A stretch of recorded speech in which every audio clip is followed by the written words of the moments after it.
Three, two, one.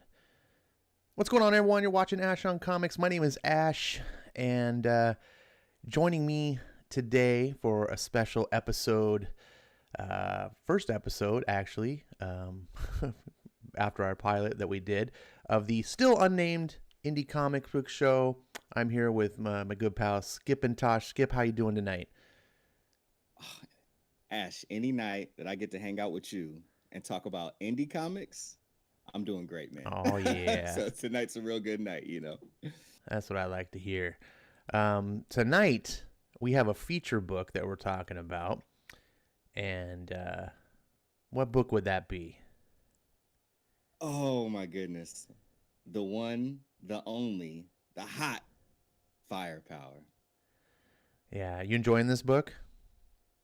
Oh yeah, man, it's been great. Robert Kirkman, Chris Samney coming together, great visual art, storytelling, along with of course the really personal, interconnected relationships that Robert Kirkman crafts all in one book.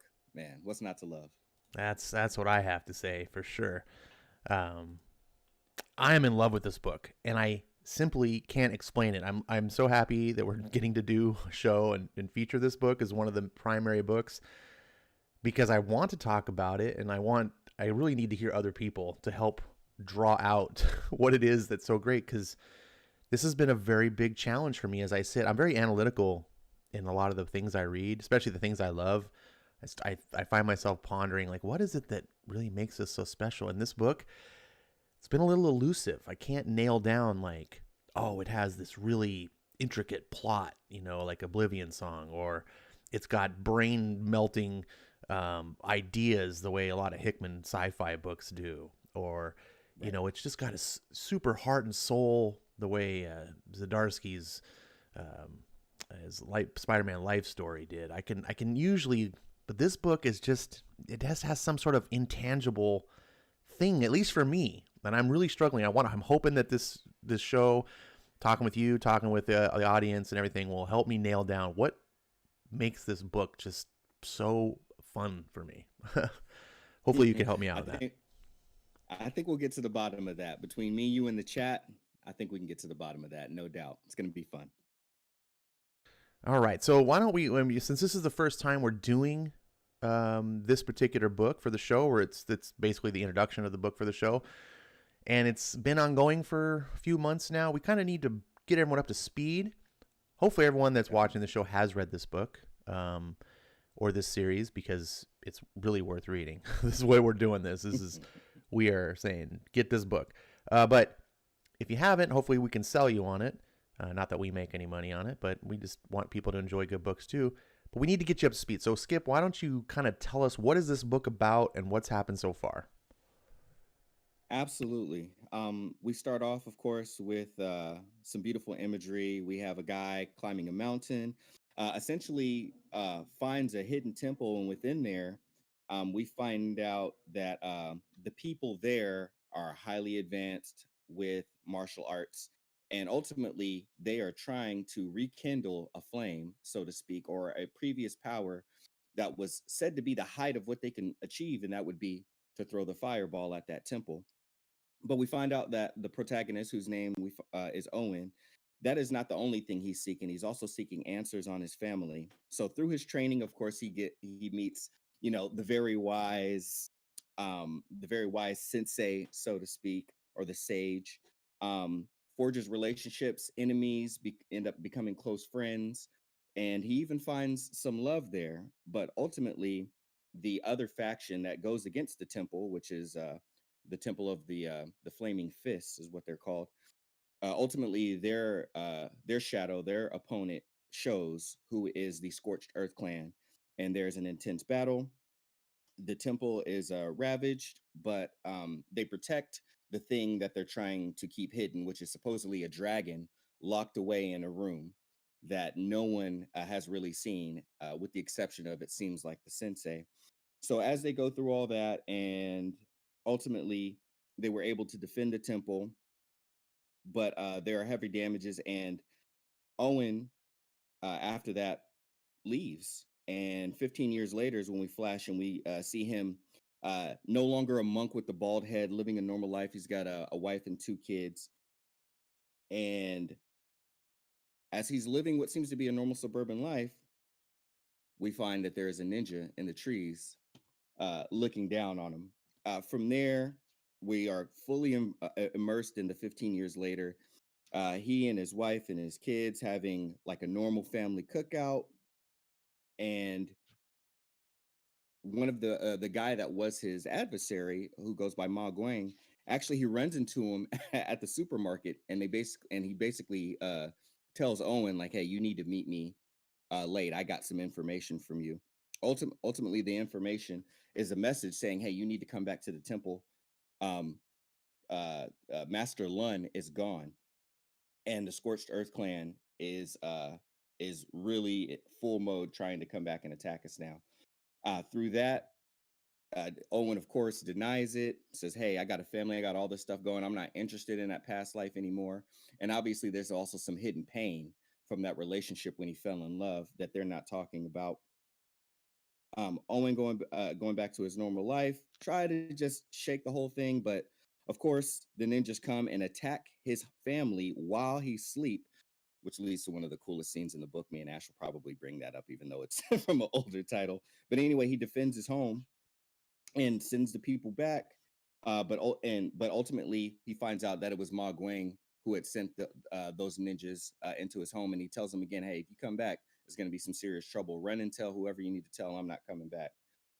Of course, the attacks don't stop. They attack he and his wife as they go out to dinner. We find out that there's still one ninja giving surveillance on Owen even after the rest of them flee. And we find out that that ninja is actually from Master Lun, his teacher, his sensei, his sage from the temple. And now that we see Master Lun has a scorched earth tattoo. We go further and further until there's some more attacks that continue, and Owen just thwarts him over and over and over again. But at this time, he's getting hit from 2 different angles. He's got Master Lun surveillance people looking in at him, and he's got the people from the Temple of the Flaming Fist coming at him.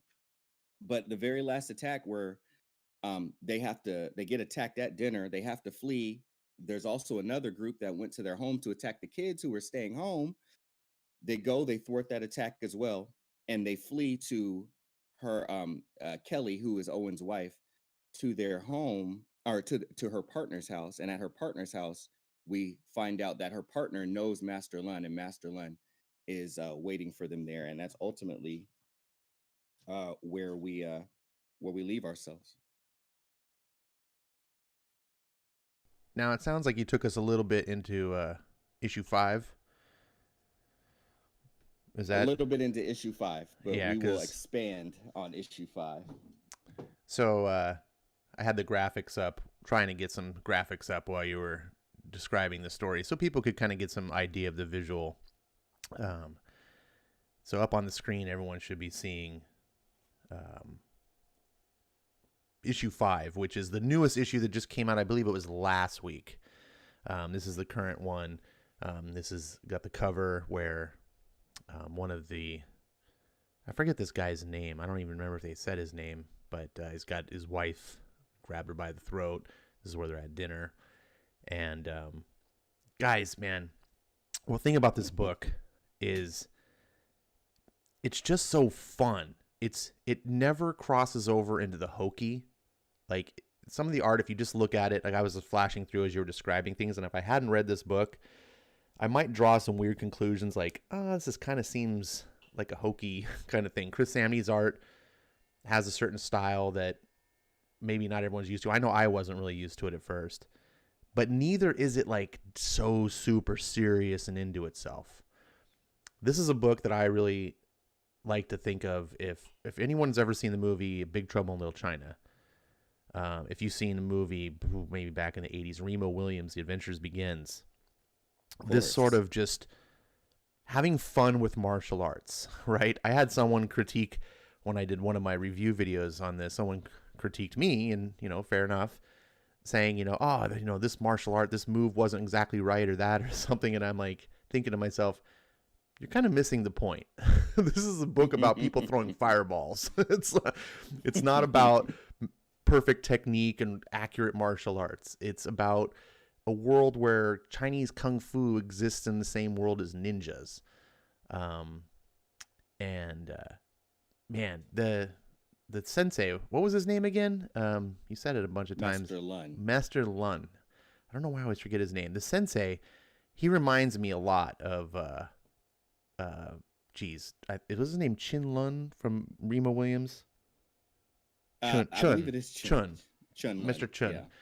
Just really this sort of like, not senile, but very eccentric guy. He's got a really goofy personality. He's a wisecracker, but he's also like supremely a master of his art. Yes. So this is the book. Issue 5 is the most recent issue. You guys are up to date, where the wife is, in a grasp, and the big villain is saying, hey, you think you're going to stop me, but I can squeeze your wife's neck at any moment. And I love this scene where she just is like, you hear this click, and she's like, bam, because she's a cop. She's armed. Yep. So he's just like looking away going, I got your wife. What are you going to do? And it's like, click, click, like woman has pulled out the gun and boom. And he has to block the shot. And then that just triggers. And you get this great line. I love it, where she's just like, Owen, all yours. And he just leaps into action. And it's really cool. I love the family dynamic in this. I didn't think I was gonna. It very much has a kind of almost like if you remember like True Lies, at the end of True Lies, when finally his wife gets to finally like be part of the action. She's not just the dipsy doo-doo, Boris and Doris. Right. Like the damsel. Yeah, but she's skilled, but she doesn't have the same modern thing that's just so overdone in today's comics, where it's like, I don't need no husband to save me, like there's none of that.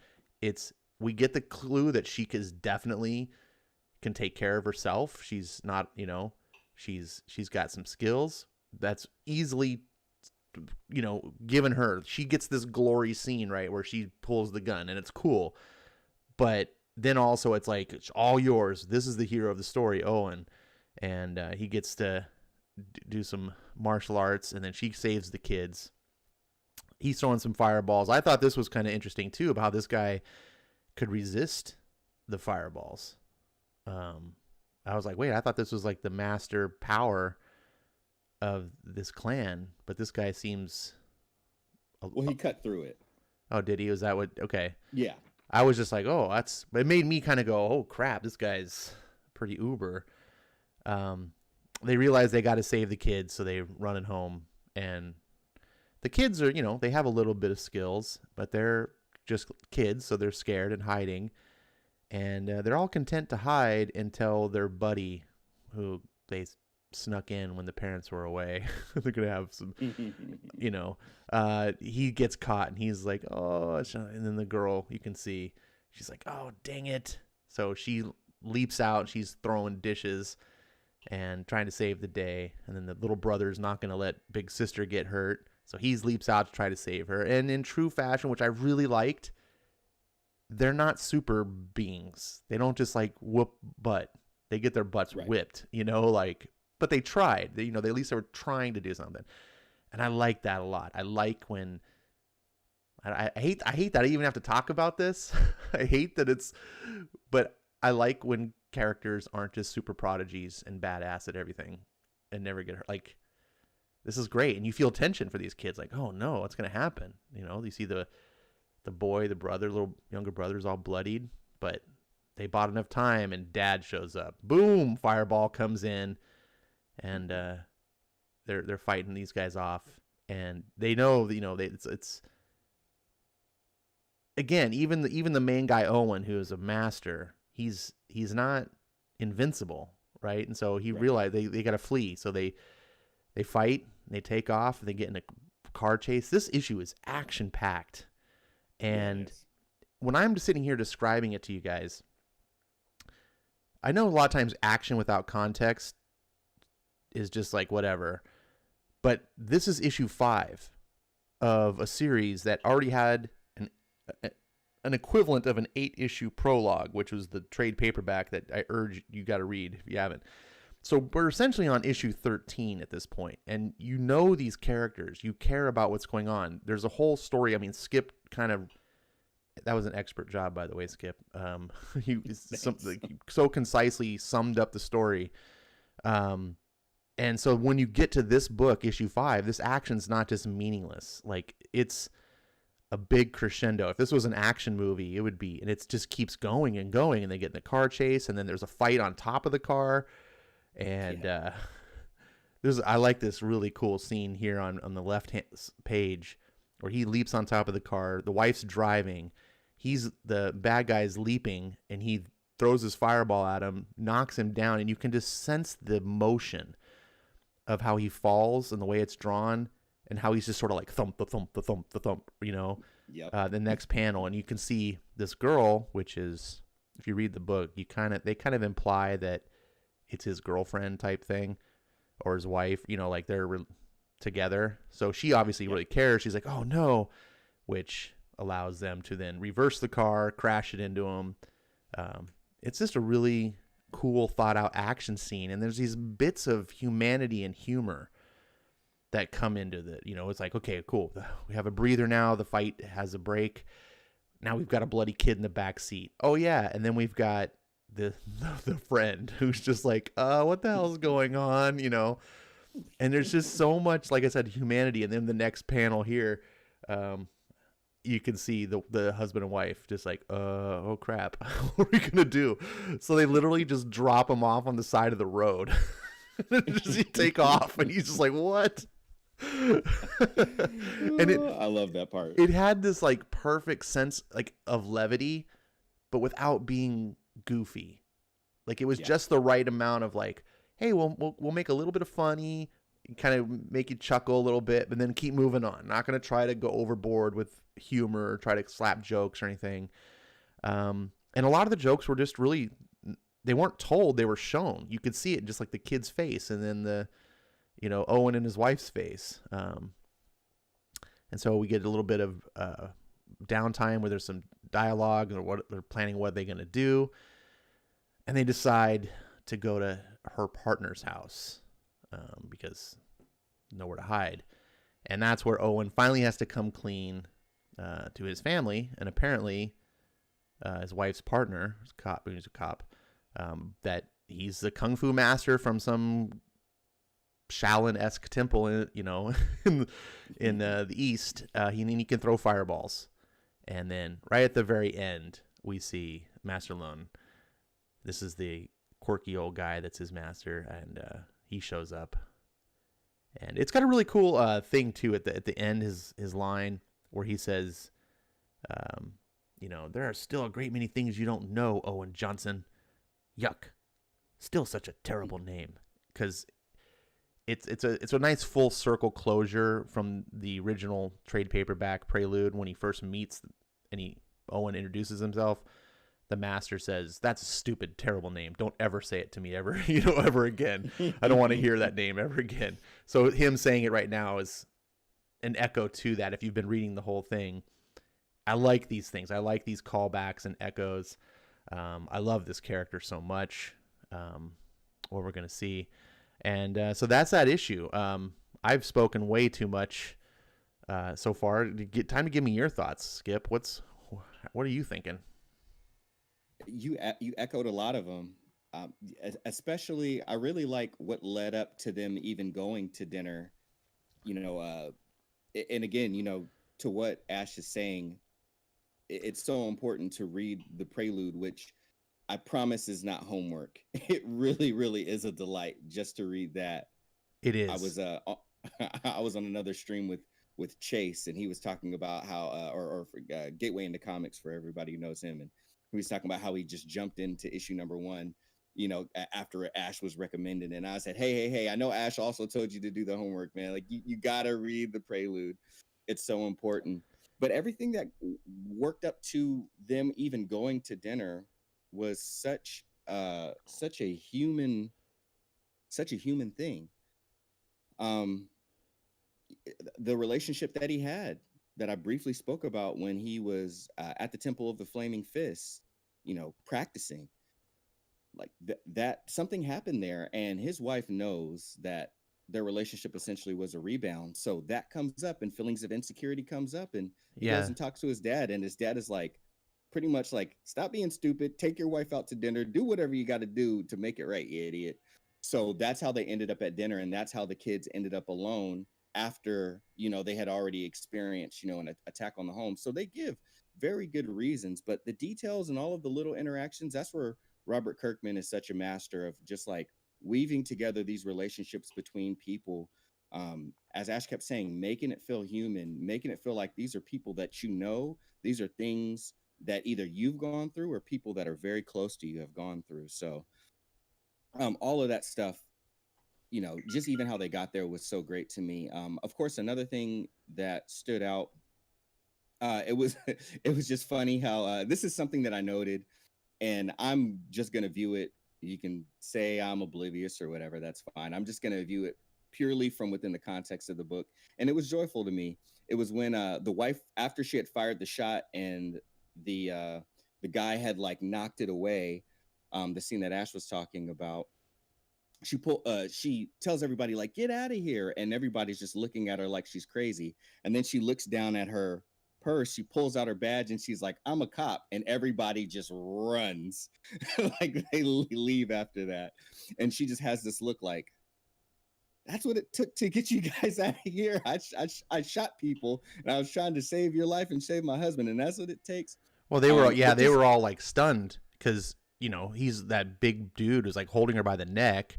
The next thing that you see, like, she's pulling out a gun, shooting at him. He's blocking. I mean, they're basically having a kung fu fight, like in the middle of the restaurant. Everyone's like in shock. And she's like, go. And then they're just like, there's a crazy lady with a gun. Like, what do we do? And then she finally is like, oh, yeah, got it. Like, I'm a cop. Like, and they're like, oh, like all of a sudden it like snaps in attention. Like, oh, yeah, that's what breaks their shock, is her pulling out her badge and saying she's a cop.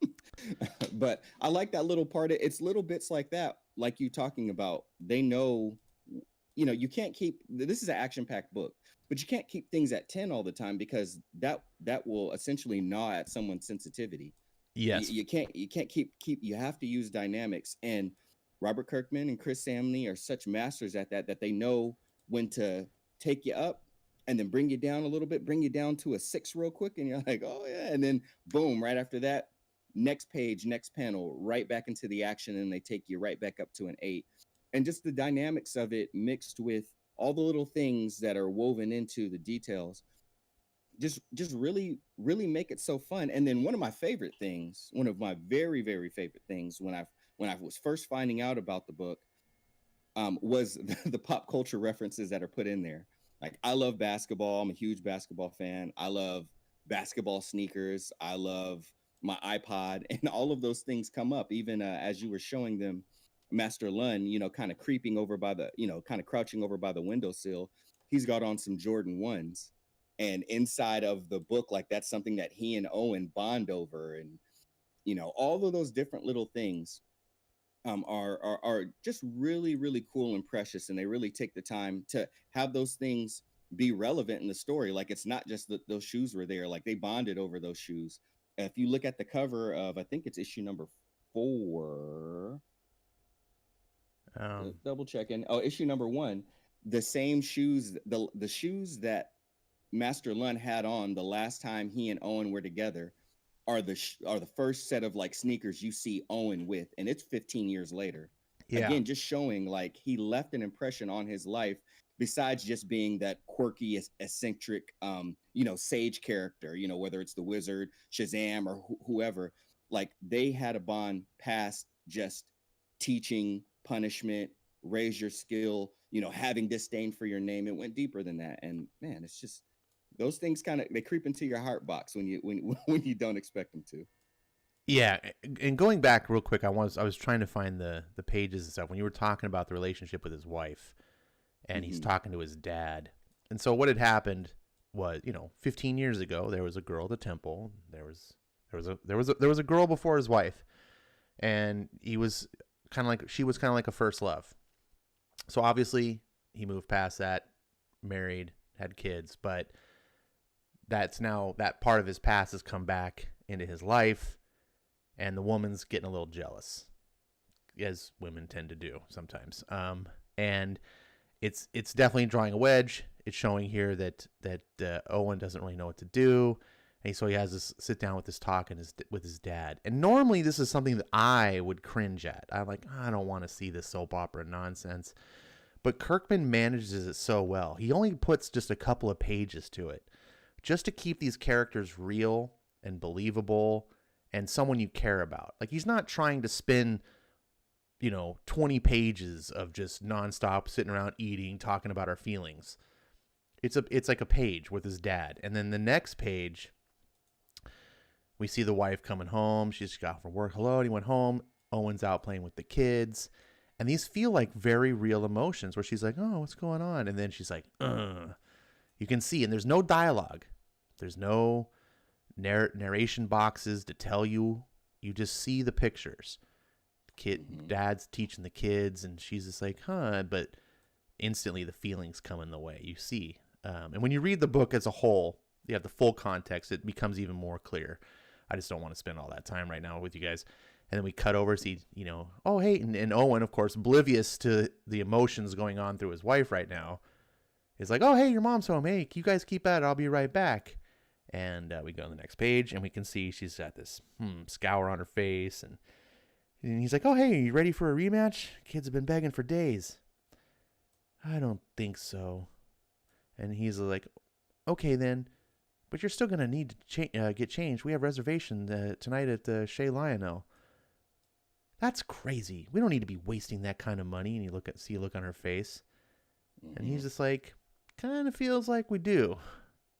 And that's all he needs to say. She's like, okay, give me 20 minutes. Wait, Chez Lionel? Make it 30. And then just his face on the back is like conquered. He's just like victory. And so that's when it like I said, it's 2 pages total of this, but it puts so much humanity into this that everything that follows, from the kids sneaking over their friends like, hey, cool, our parents are away, come on over, to going to the restaurant and trying to things, and then boom, ninjas are here and fighting, and it's just every time they're trying to just live their lives, ninjas show up. And like I said, Kirkman, what there's so many things I can tell you I love about this book, but as I'm talking it out loud, I'm realizing that I love that he's making me care. He's making these people feel real to me, so that the adventures that they have matter. And that's a theme that I know you guys have at least heard me talk all the time. I say comics need to matter. And he makes me feel like it does. What about you? Yeah, very much the same. That's the biggest thing, because we all have things that we favor more than others. Even Maranya, in the chat, talking about how monochromatic colored pages don't appeal to her much. And so we've all got our things that kind of naturally draw us in, and that kind of naturally don't or repel us. But one of the biggest things, like I think even the biggest factor in deciding in most cases, is execution. And like, we've seen slice of life just be drab and not so exciting, and kind of turn us off about books. But when you got people that can execute it in a very authentic and genuine way, that's what makes it work. How they go about it, and that creative decision, or and even still, if that's not your thing, at least you see that it's not just a part that they threw in to fill a few pages because the script wasn't long enough, or whatever. These are people that have there's intent behind that scene. There's a reason why they're there, and it matters. Like Ash says, it matters to the story. And if it matters to the story, and they're executing the story well, then the book will matter. And that's what Robert Kirkman and Chris Samney and Russ Wooten and Matt Wilson have accomplished here. And that's another thing that I really like, if we're going to talk about like kind of more personal, just kind of comic things. Matt Wilson is one of my favorite colorists, and I've seen his work. I mean, this is the same guy doing the colors on Thor. He's the same guy that does the colors on some of the Don of X books, like the Russell Donovan stuff, where like the colors are just so vibrant. He has so many styles, and kind of similar how Chris Samney, like Robert Kirkman is tailoring himself to pull back and let Chris Samney tell the story.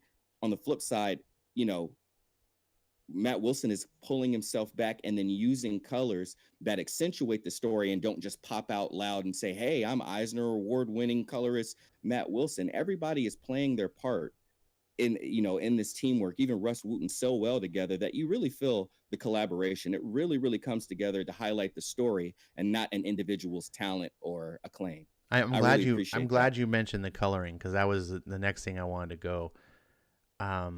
It takes a lot to impress me with coloring, Mhm. but when a good colorist is doing their job, it really makes a difference. And this is one of those books where I feel the coloring is so important. It's not, I'm glad you hit the nail on the head. You said it's not just like, "Ooh, look at all these pretty colors I put in that just dazzle your senses." Mhm. Wilson's not doing that. As a matter of fact, a lot of the pages, like I hear, there's just various shades of blue. Mhm. It's not super eye catching or whatever, but what I notice is that his coloring isn't there to just dazzle you and be spectacular. His coloring is there to enhance the feeling of what's happening in the book. When the action gets tense, right here, it's a dark mood. It's like, oh, the kids, okay, and then here's ninjas showing up. Nothing's actually happened. There's a sense of dread. There's a sense of Mhm. foreboding. Ooh, ooh. But when things happen, when the action sparks, boom, explosion, fire. And Yeah. subconsciously, your mind is processing this like it's enhancing it, kind of like music in a movie, right? When Mhm. there's nothing happening, the music's real subdued, like do do do do do, and then do do do do do do do do do, and it's like the coloring is doing the same thing here, and at just the right moments. And he Right. uses it with such restraint that when he does go crazy, when he does, show the big flashy stuff, it matters. Um, I honestly, I really, I can't say his work has stood out to me in the past before where I've noticed and been like, oh, Matt Wilson is great, but I can say I've heard his name, and now reading this book, I understand why people praise him like you do. Um, the coloring in this book this is what I would consider Eisner Award winning coloring, because this coloring matters. Yeah, I agree fully. All right. It's Have we it's a great book. It's such a great book. I can't say it enough. Like I thought it was gonna be good, and I thought I was gonna enjoy it, and it crept up on me and really, really pulled me in, deeper than I thought. I would really advise everyone who's not reading it, check out the prelude, and oh my gosh, just enjoy the ride. um so I guess we'll wrap this particular. I'm not sure how we're doing on time. I've been failing on that We're doing aspect. But fantastic. talking about where the book is going. Now that we've talked about what it's about, what's happened so far, what we like about the book, what's interesting you going forward? What's piquing your interest? You want to know more about? Do you have any ideas that you're thinking about? Any sort of theories? Is Mhm. is Yun? Is it Yun? God, I always miss his name. Lund. Lun Chun. Mhm. There's so many. Goodness gracious. Is Master Lun here? Is he good or bad? I'm glad you asked that. I believe Master Lun is good. And now, of course, we question that because was it an issue or two ago when we first saw him in Kelly, who is Owen's wife, when we saw him in Kelly's wife's, Kelly's partner's apartment, he revealed a scorched earth tattoo. And according to the Temple of the Flaming Fist, where Owen first met Master Lun, they are the enemy of the temple. Mm-hmm. But the flip side is, okay, they're the enemy of the temple. Okay. Master Lun has that tattoo, but Master Lun left the temple. So I believe, based off of that, I believe that Master Lun is good. And I think that the Temple of the Flaming Fist, I believe that the people there have turned to the other side have turned bad. In the Prelude book, when they're at the temple, there's a room that's guarded by this crazy looking guard who, this powerful looking sentinel guard. Yeah. There's the room that no one's supposed to go to, that Owen, of course, finds his way into at one point in the book. And the room is supposed to contain a dragon. And in the book, Machalun eventually finds Owen in the room and summarily removes him from the room, and then has a little bit of a dialogue and says, "What did you say? Tell me the words exactly that you spoke." Like, and he's like, "I didn't say anything. I just looked around. Like, I didn't say any words." And he's like, "Are you sure? Like, you didn't say?" I don't remember the exact the dialogue that went on there, but it was something to that effect. And I've been speculating ever since. Obviously, that's something important. And Owen didn't think. Owen doesn't believe in dragons, so he's like, "Well, why is this dragon? There's really a dragon here." As a viewer, we don't see any dragons, but I, as a viewer, also kind of think, I believe we're seeing. I mean, if they're throwing fireballs, why can't there be dragons? I think that there is a dragon. I hope there's a dragon, and so part of me has this little bit of theory that Lun is the dragon. Maybe. Okay.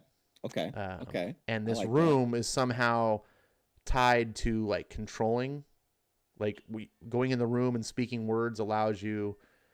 I don't know. I think there's some sort of connection there. And so when I saw him being with the Scorched Earth, and we remember that the Scorched Earth eventually took over, because they attacked the Flaming Fist temple, and Owen's gone. I'm like, oh, well, what if they got into that room and then controlled the dragon, and might explain why Lun is seemingly working with them. I don't know.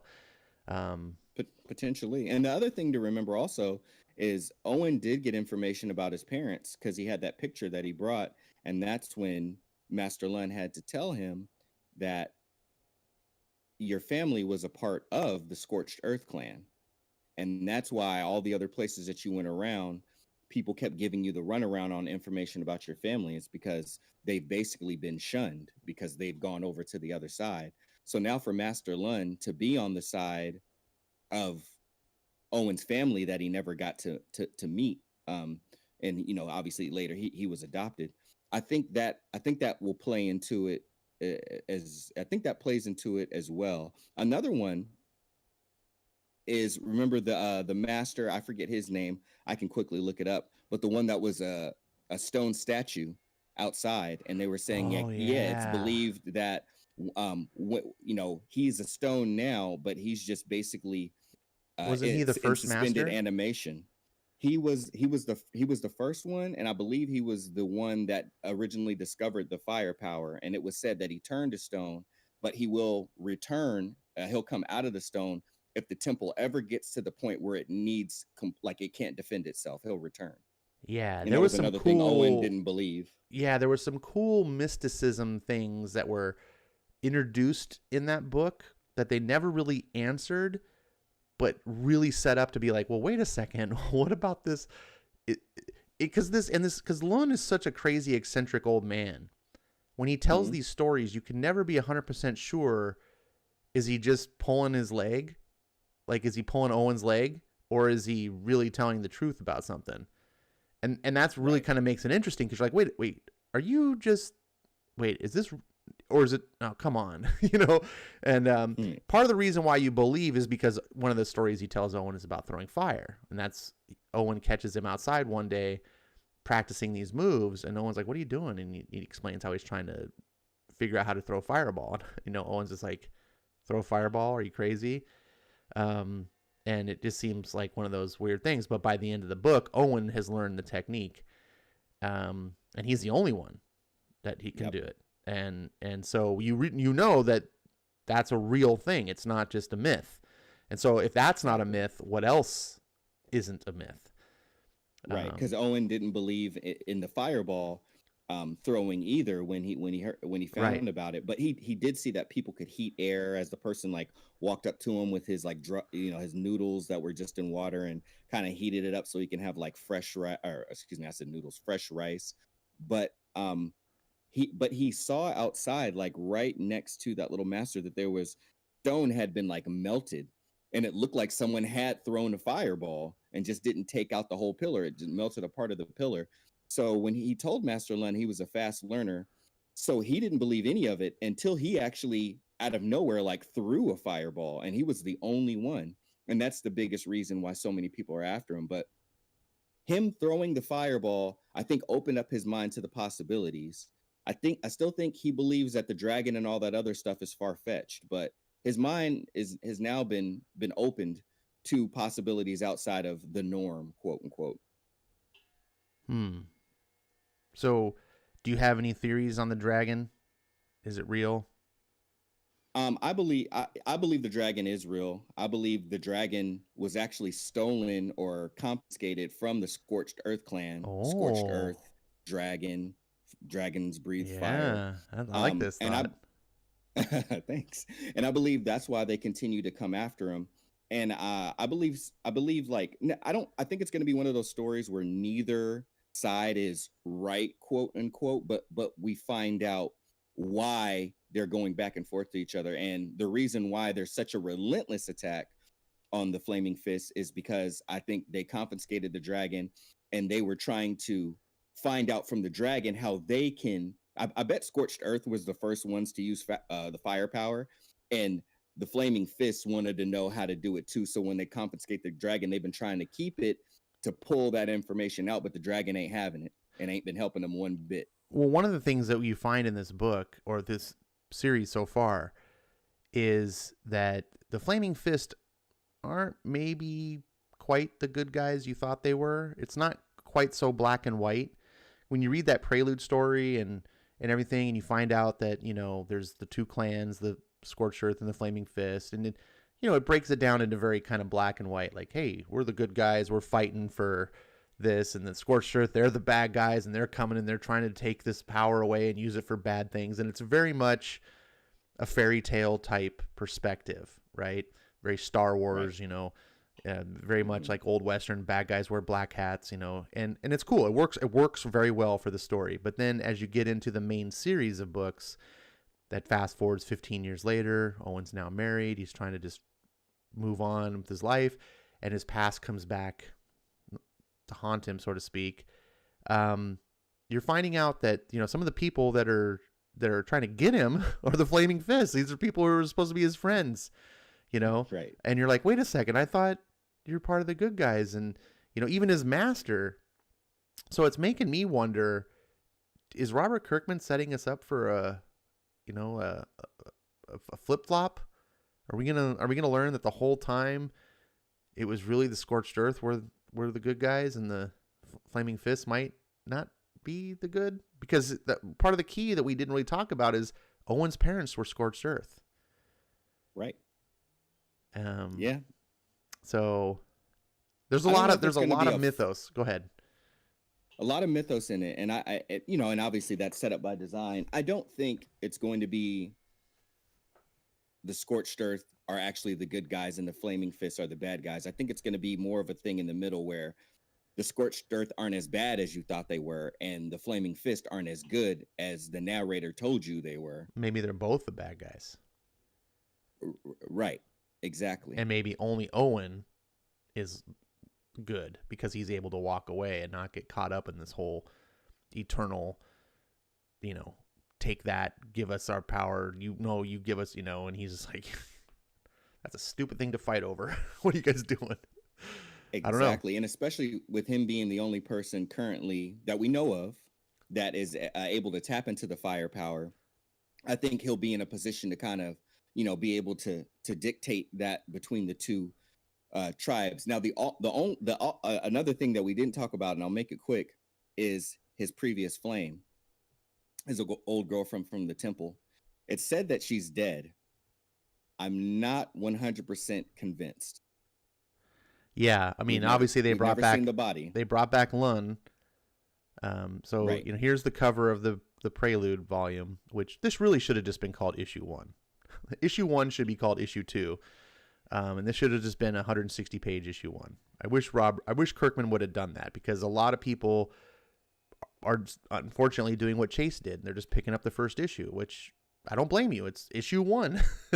And you can start there, but I think this book, this Prelude book, gives you all of that backstory. It shows you Owen when he was just essentially the Luke Skywalker character, when he wasn't, how he learned his powers, where he all comes from. So that everything that's happening in the current comic series, why are these ninjas coming after him? You have a little bit of framework in your mind about what his past life was like. You're not, I suppose the story would still work in the sense that you would just be like, oh, why are there ninjas? I don't understand. Right. Maybe there's something to say of that, but this book is so good. I gotta say, I'm still, if it wasn't for Pulp, I think this would be the best book that I've read all year. But Pulp, I think Pulp was pretty brilliant. I mean, Pulp was brilliant. This was super fun. I could probably read this more often than I could Pulp, but Pulp was, anyway, we talked about that 2 weeks ago.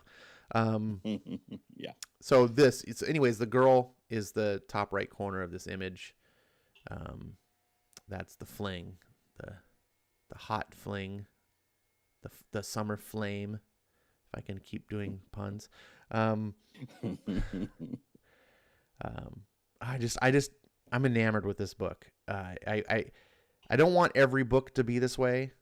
I do really enjoy some of my more sophisticated stories, but honestly, the more we talk about this book, the more I'm realizing that there is a lot of sophistication in the storytelling. It's just very subdued and under the surface. It doesn't show itself. It's not bragging to be like, hey, look at my complexity. Aren't you impressed? It's not doing that at all. But as you analyze it and start thinking about, why is this book working for me? And I'm going through a page by page and seeing how panels work. I'm like, oh yeah, this is why. I can break it down. And I wanted to cover one thing. My favorite scene in the book. It's a trivial little scene. But it was here, right here, where they're in the house and they got the kids and it's like, oh, okay, everyone's good. Shh. And then there's the ninjas or whatever you're gonna call them, and they're, she's like, no, be scared, be very scared, and she's threatening because they're saying they have to bring everyone back alive. So the kids are like, oh, you can't kill us, and he's like, no, I can kill one of you, like, oh shit. But the dialogue comes down and Owen says, well, if you're with the Order of the Flaming Fist, Chao Feng sent you? Ma Guang was supposed to trick me into coming back, and since that didn't work, now you've been sent to intimidate me. So here we see it's his order, the Flaming Fist, that these guys work for, not the Scorched Earth. You've been sent to intimidate me, and then we see the girl just looks at him. She's just in this sense of confidence in her face, and just like, ha, we got you. She's like, they always said you were a quick study. And then fire in his eyes, like he's just set off, because they just basically threatened to kill one of his, was his wife. That was it. So the wife was expendable, him and his 2 kids. But, she threatens to kill his wife, and she's like, and he's putting it all together, and he's like, boom. And he just lets off. And this is, I don't think I've seen Owen at any point, even in the Prelude book, go this nuts. And he just doesn't hold back. And he's just like, boom, boom. And her buddy, sorry, I was scrolling too. He's just, it's kind of hard to see at first, but he's like smashing his hands over the guy's head and just engulfing him in fire. Then he goes over, yanks the sword out of the wall that it stabbed his wife, pulls it out, goes back to the woman, and trunk. And it's like in 5 panels, this all breaks down, and you get a sense of this action. And it was just no holds barred, no mercy. And his wife's like, we can't stay here. We have to go now. And it's like that sense of that old school Owen, the guy who defended the temple, the guy who was better than everyone, possibly even his own master. You're starting to see him a little bit back, because up to this point, he's been sort of like the rusty dad Owen who hasn't really done anything for 15 years. He's kind of the guy. Again, I hark it back to True Lies, which is a movie that one of my absolute favorite movies ever. when you get used to seeing Arnold Schwarzenegger, oh, he's just an accountant, insurance salesman or whatever. No, he's a tech salesman or so, I forget what he does, but it's something boring. And when you get to see him really set, like, oh, I forgot you were this, yeah, okay, Yeah. and the kids are like, what the hell's going on? Just like, I just loved it. It was just it had so much charm, but also act like good action that was building up to a head, and you get your payoff. Anyways, I know we can't talk about this book all night, but I did want to cover my favorite scene. Absolutely. Did you have a favorite part Absolutely. of this recent issue? Too many to name. Okay. We'd be here. Gotcha. All We'd right. be here all night. But that was definitely one of my favorite ones, hands down. It was just so good to kind of see him go back to that moment where it was like where he like first threw a fireball. He was putting, it's a huge battle and so much was on the line. His family that he had just accepted, as far as everyone in the everybody in the Temple of the Flaming Fist, he had to defend his family at that time. And then a similar situation comes back around. His wife is threatened, and he goes right back to that guy that threw the first fireball, except this time it's 10 times hotter because this ain't the first one. I love that scene. All right. Well, moving right along. I hope you guys, if you're not reading this book, I really want to sell it to you because it's my life mission to get people to read good comics, and they can be hard to find sometimes. And it's a book like this that honestly makes the other ones exposed. There's so many books that aren't necessarily bad books, but I'm just sort of like, and I'm realizing because of books like this that it just puts a big smile on my face that I just don't want to stop talking about. And I'm like, this is what comics should be. And that's what this show is about. So hopefully, if this book isn't going to do it, hopefully you have other ones, but I hope I can sell you guys. We're going to keep talking about this book for the weeks and months to come. So jump on the bandwagon, pick you up the books, come with us, talk with us. We might even be considering having guests on the show potentially. So if it's something that you're into and you feel like you have a voice, not just chat about it in the text, but want to maybe talk about it up here on a mic, that's a possibility potentially. So I do love reading your guys' chats as well. And I know Skip does. So please, we want to build this up so it's not just me and him talking at you, but talking with you. What's the next thing we got going on? We're going to jump over to kind of just some indies that we've been reading, kind of honorable mentions, and we won't spend too much time on these. But for everybody that did read Pulp and was interested, I had kind of made note that Jacob Phillips, who did the colors for it, he's a son of Sean Phillips, who was the main person on the pencils and the lines in the Pulp book with Ed Brubaker. He and writer Chris Condon had spun off and done their own book called That Texas Blood. Very interesting. Matter of fact, Sean Phillips did the cover of the very first one. So you get that really nice cover. It is a bit of a slice of life type thing, but it's just similar. The characters are written so believably similar to Robert Kirkman and Samney over in Firepower that it's really nice. Old sheriff later in his years, close to retirement, is kind of looking over the city. And as he goes around to do his normal rounds, he is nagged by his wife, who's telling him all the ingredients she needs from him so she can make him his breakfast dinner. And ultimately, as he gets to the end of his rounds, we find out there's been some kind of paranormal activity in the town, a little closer to less like ghosts and stuff like that, and a little closer to, let's say, like Twin Peaks type stuff. That stuff's coming up, and it's affecting the people that he interacts with on a day-to-day basis, and it's getting ready to affect the whole town. And we see him just kind of come into the knowledge of it. But it's nice. It loops back around. Really nice and complete storytelling. If you enjoy the Brubaker and Phillips stuff, and you're kind of looking for something to fill the gap while you wait for their next book to come out, I think this is it. It almost feels like it was designed to be that. Again, as Jacob Phillips does the color for all the Brubaker and Sean Phillips stuff. So you can definitely get your criminal fix with That Texas Blood. Look into that. So I got the newest issue. Yep. I guess it's up to Okay. issue 5 right now. Yes, it's on issue 5. Yeah. I have that one up on the screen. Mhm. What kind of book is this? Like a crime book, or is it like I can't tell by the cover. Is it is it like a horror book? Is it a crime book? What would you describe it as? Actually, a little bit in between both of those. It definitely has that crime feeling, a little bit of noir, but definitely crime. He's a sheriff, so naturally, those are things. I mean, that's his business, keeping the law, keeping order. But on the flip side, like I said, that paranormal activity, it's what's starting to stoke up in the town. So where he goes and he feels like he might just be investigating, like a domestic issue, which normally he knows those people, he would, break them apart, and she goes to her friend's house for the night, and then they're, good the next day until, like 6 weeks later, they're in another one. Now something has gone a little bit farther beyond that.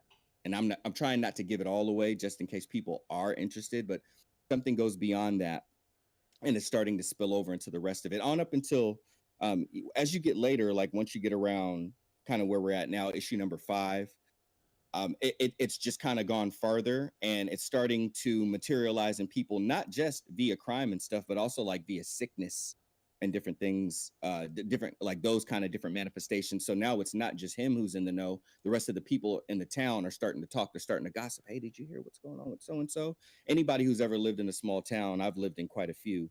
You know how word starts to go around and how people talk. So just imagine when something like this is going on, and then their fear is starting to rise, and they're going to him, and he doesn't have a grasp on it. So his anxiety is starting to rise.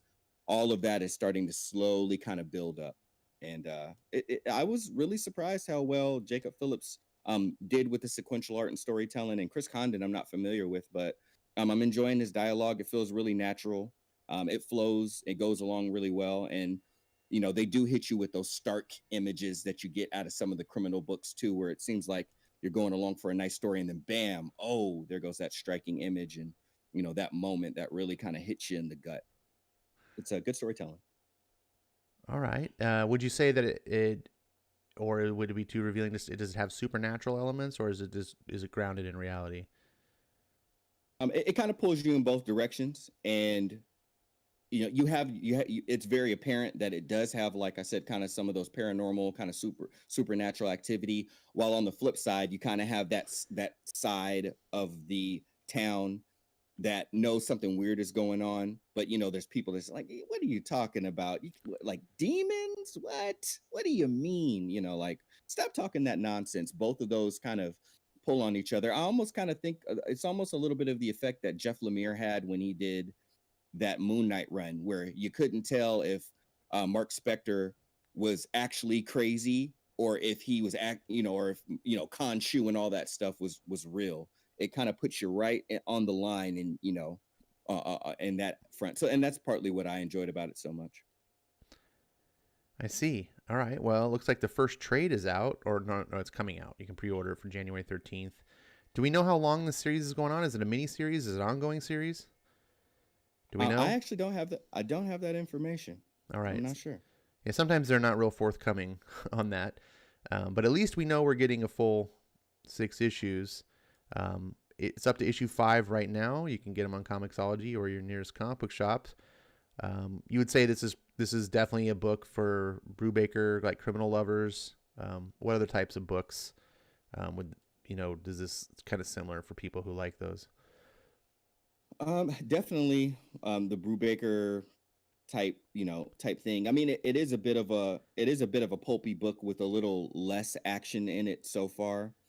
It's a thriller type book essentially. Gotcha. So if you're into thrillers, if you're into those kind of films and that kind of reading, and like I said, I feel like by design it was kind of put in to be the gap between pulp and then the next story that Brubaker and Sean Phillips are getting ready to start. By, But when it by comes to indies, oh, what were you gonna say? I was gonna say, by looking at the covers, it seems to me kind of like an in between of Gideon Falls with Criminal. I mean, that wouldn't be Little. inaccurate. I think Nalo did a really good job. Nalo, who's in the chat right now as we're doing this live on YouTube, says it's like the film No Country for Old Men, you definitely feel those vibes Oh, from it. okay. Absolutely. Right on, Nala. Good to see you, my friend. Um, okay. Well, I was gonna do a book, but real life came at me fast, so I'm putting it off until another time. And we got a lot of stuff to talk about in today's show, anyway. So I'm gonna go ahead and let you have the floor. I believe you have a second book you wanted to talk about. Yep, I'll knock this one out real quick. It's a book that uh, a local artist and a really good guy, Brad Simpson, is doing the colors for. It's called Coffin Bound, written by Dan Waters and an artist named Danny, just Danny, who I've never heard of before. I jumped right into the book. I'll tell you, you guys know me. I like convention is fine, and people, when people do things that convention to me can kind of get a little boring. I'm just gonna be honest with y'all. Like when people are doing it at a great level, like Chip Zdarsky with Daredevil and stuff like that, that's when I'm more inclined to ride with convention. Even Firepower is a little more on the conventional side, but a Mm-hmm. little bit outside of it. But when you get stuff that breaks it and they do it at a good job, something that I don't see all the time, something that's a little more attractive to me, something that kind of goes a little bit deeper, this is the stuff that pulls me in, and this is when I really want to follow these writers, these comic book creators, and go farther. And this book, Coffin Bound, is exactly it. Again, Nalo, part of the reason I love Nalo so much. Coffin Bound is one of the best of the year.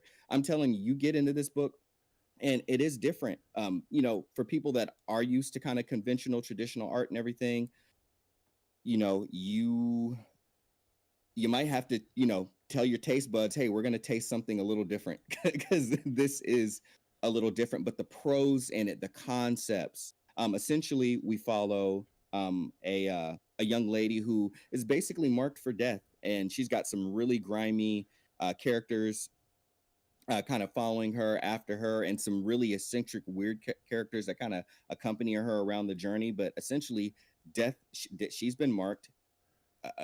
The physical form of death itself is after her, and instead of her kind of being on the run, she's going to go tie up her loose ends via some killing, some of her own personal justice, and meet that force head on ultimately.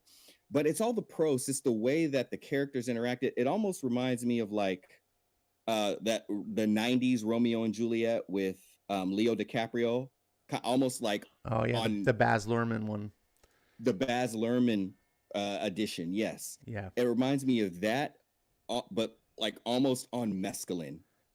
So like the characters are just but very unique and different kinds of characters and stuff like that. But what it explores about the human condition and the state of people and where we are now and where we might be in the future is so interesting to me. And the dialogue is so different but challenging and very poetic. I really enjoy this book, and I can't like tell people enough. But it very much is about like the art. It is more like impressionistic and kind of loose, and the lines and the colors, are not supposed to kind of take up so much, but they're supposed to give way and kind of really let you into this gritty, broken world that we enter into. I am very impressed by the writing by Dan Waters. It's one of my favorite books of the year, easily. Yeah, I'm looking at the stuff right now, and I like actually what I've seen of the art. Um, Mm-hmm.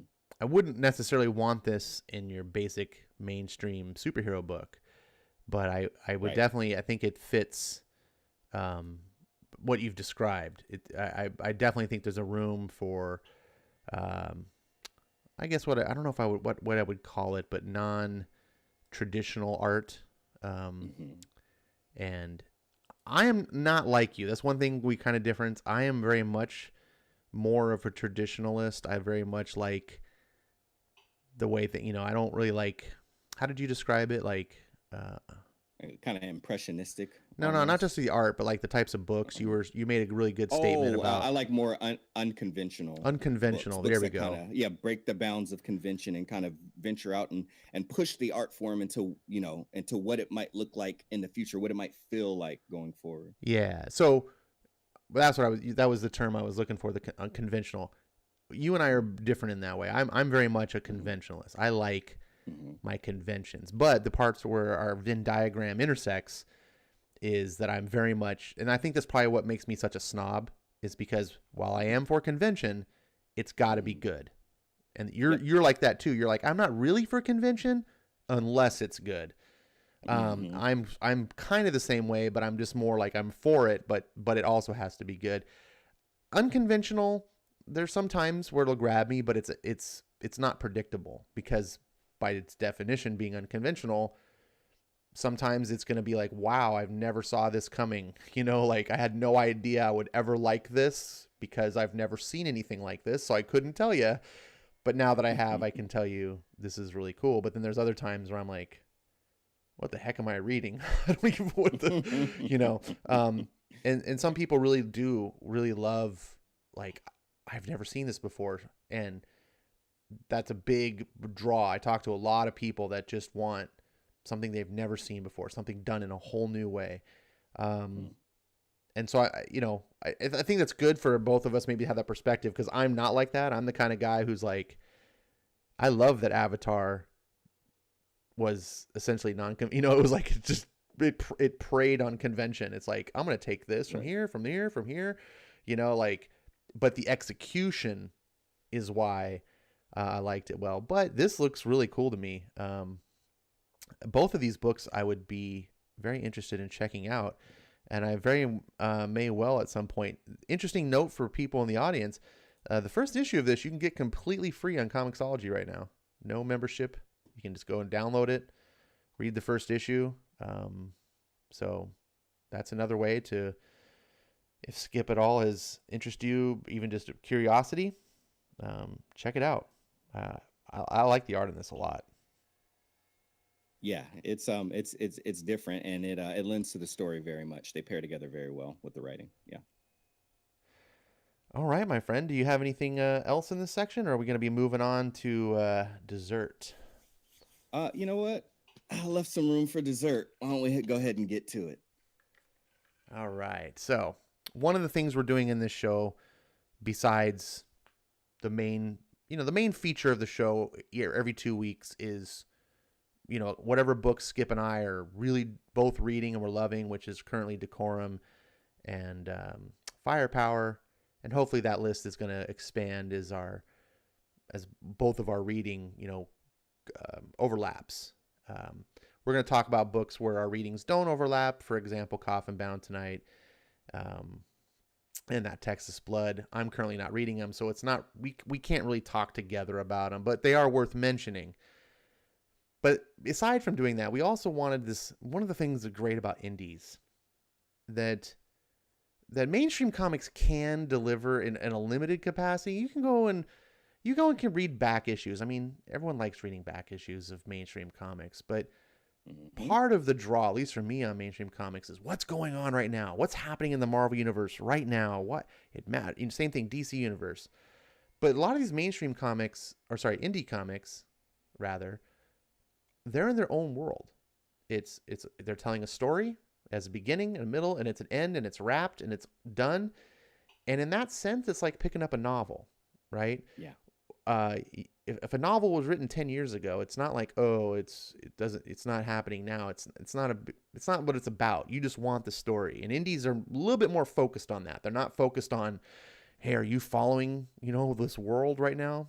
So take that concept and combine it with the idea of, like, a lot of people like the water cooler. They want to talk about what's hot right now. And while I just talked about how indies can be great, enjoyed in the past, it's kind of a bummer when you don't have people to share that with. So we decided to feature some, long story short, trade paperbacks. So we're going to just go through and basically pretend, not for me because it will be real, but for Skip it'll be pretend, where we're enjoying them in real time and being able to talk with you guys and giving you guys a chance to not read along with us, but asynchronously read every 2 weeks and come back just as if the comics were being published today. And maybe you missed out on the first time. Jump on the boat now and get in with us, talk about it, be able to get excited and be like, oh man, why you're loving the book. Put your opinions out there, your theories. And I thought, based on everything that I've heard, all the people I associate with, based on the fact that this happens to be a favorite book of Skip's. Well, I believe it's his top favorite book. Without further ado, we're going to be talking about East of West. There are 50, is it 52 issues? 45, 46 if you count the issue about the world itself. Okay, yeah, that's right. 45 plus a special. So it culminates into 5 volumes of trade paperbacks that you can get. There's also some omnibuses or just the issues themselves. You can easily find the books on Comixology if you don't care about physical editions. And the early volumes are, I believe it looks like at least the first 4 volumes currently are in Comixology Unlimited. So if you're not even wanting to buy anything, if you have that service, you can get the first volume for $5 at $5.84. And so we're going to be talking, or actually, and the first book itself is completely free. Image, I like how Image does that, by the way. Oftentimes they just, here's the first book. Yep. You can have it. This is where we're at, East of West. I forgot who was talking about what here. I'm sorry, got a little distracted. No worries. Tell me how you came to know about this book real quick. Yes, I was in a podcast, a comic book podcast that we started back in 2012 called The Capers Crusaders. I was getting back into buying weekly comics again, and I had a little extra money left in my budget. I heard a buddy of mine say East of West, and I'm from Monterey, California, out there in Salinas. So people probably have heard of an author named John Steinbeck. And I was like, East of West, huh? Kind of rings a bell of East of Eden. Well, I had to read Steinbeck coming from Monterey when I was in school. So that in the comic book form, it's ringing my bell. And so I told the shop owner, I said, hey, Ben, I got some extra money. What do you think I should give a shout out? And he was like, you ever heard of Jonathan Hickman? Never read East of West? And I said, I've heard of it. Show me the way. And I jumped in, and not long after that, Jonathan Hickman became my favorite writer. Nick Dragata became my favorite artist. And Frank Martin became one of my favorite colorists, all in one go. And there was no looking back. All right. I'm pulling up the book here. It's just Comixology challenges me to... I was trying to get the actual... Because I have the single issues. And I was trying to get the trade so I could just easily flip through that, but I'll just go through the issues here so I don't want to waste everyone's time on the stream. Go ahead and give us a brief synopsis. We're going the first 5 issues. This culminates in the trade, and I'll see if I can keep up with what you're describing on the screen, and just tell us about this first volume, and give readers who haven't read, I guess, a synopsis to get them to understand just what what's happened. Absolutely. I'll kind of set up the world first. Basically, we in 1862 during the Civil War, it's a retelling of history. Something shifted, and the war went completely different. The apocalypse started early. Armageddon started early. People know that God is real in the world. The 4 horsemen came down to start to lay their wrath and kind of set the way for the God of the Bible to come into the world and, start basically continue through what is the book of Revelation in the Bible. But something changes. One of the horsemen, specifically Death, betrays the other 3, and that kind of sets things in motion. And it creates a ripple effect around the world, but specifically in North America. And from that place, from that world being set up, and it's these new additions, this thing called the Message, where it's additional scripture coming from Native Americans in the land, as well as some Christian pastors in the land, and then like another wise man. All of those things kind of a domino effect happens in those different regions, and the three of them separately kind of come up with this new additional apocrypha almost called the Message. And now that people are aware, the leaders of the U.S., it's now been fractured, and they all come together, and they're called the Chosen. They believe in the message. They know that God is real, and they want to assist the horsemen in bringing about the end of the world, as they believe that is the right thing to do.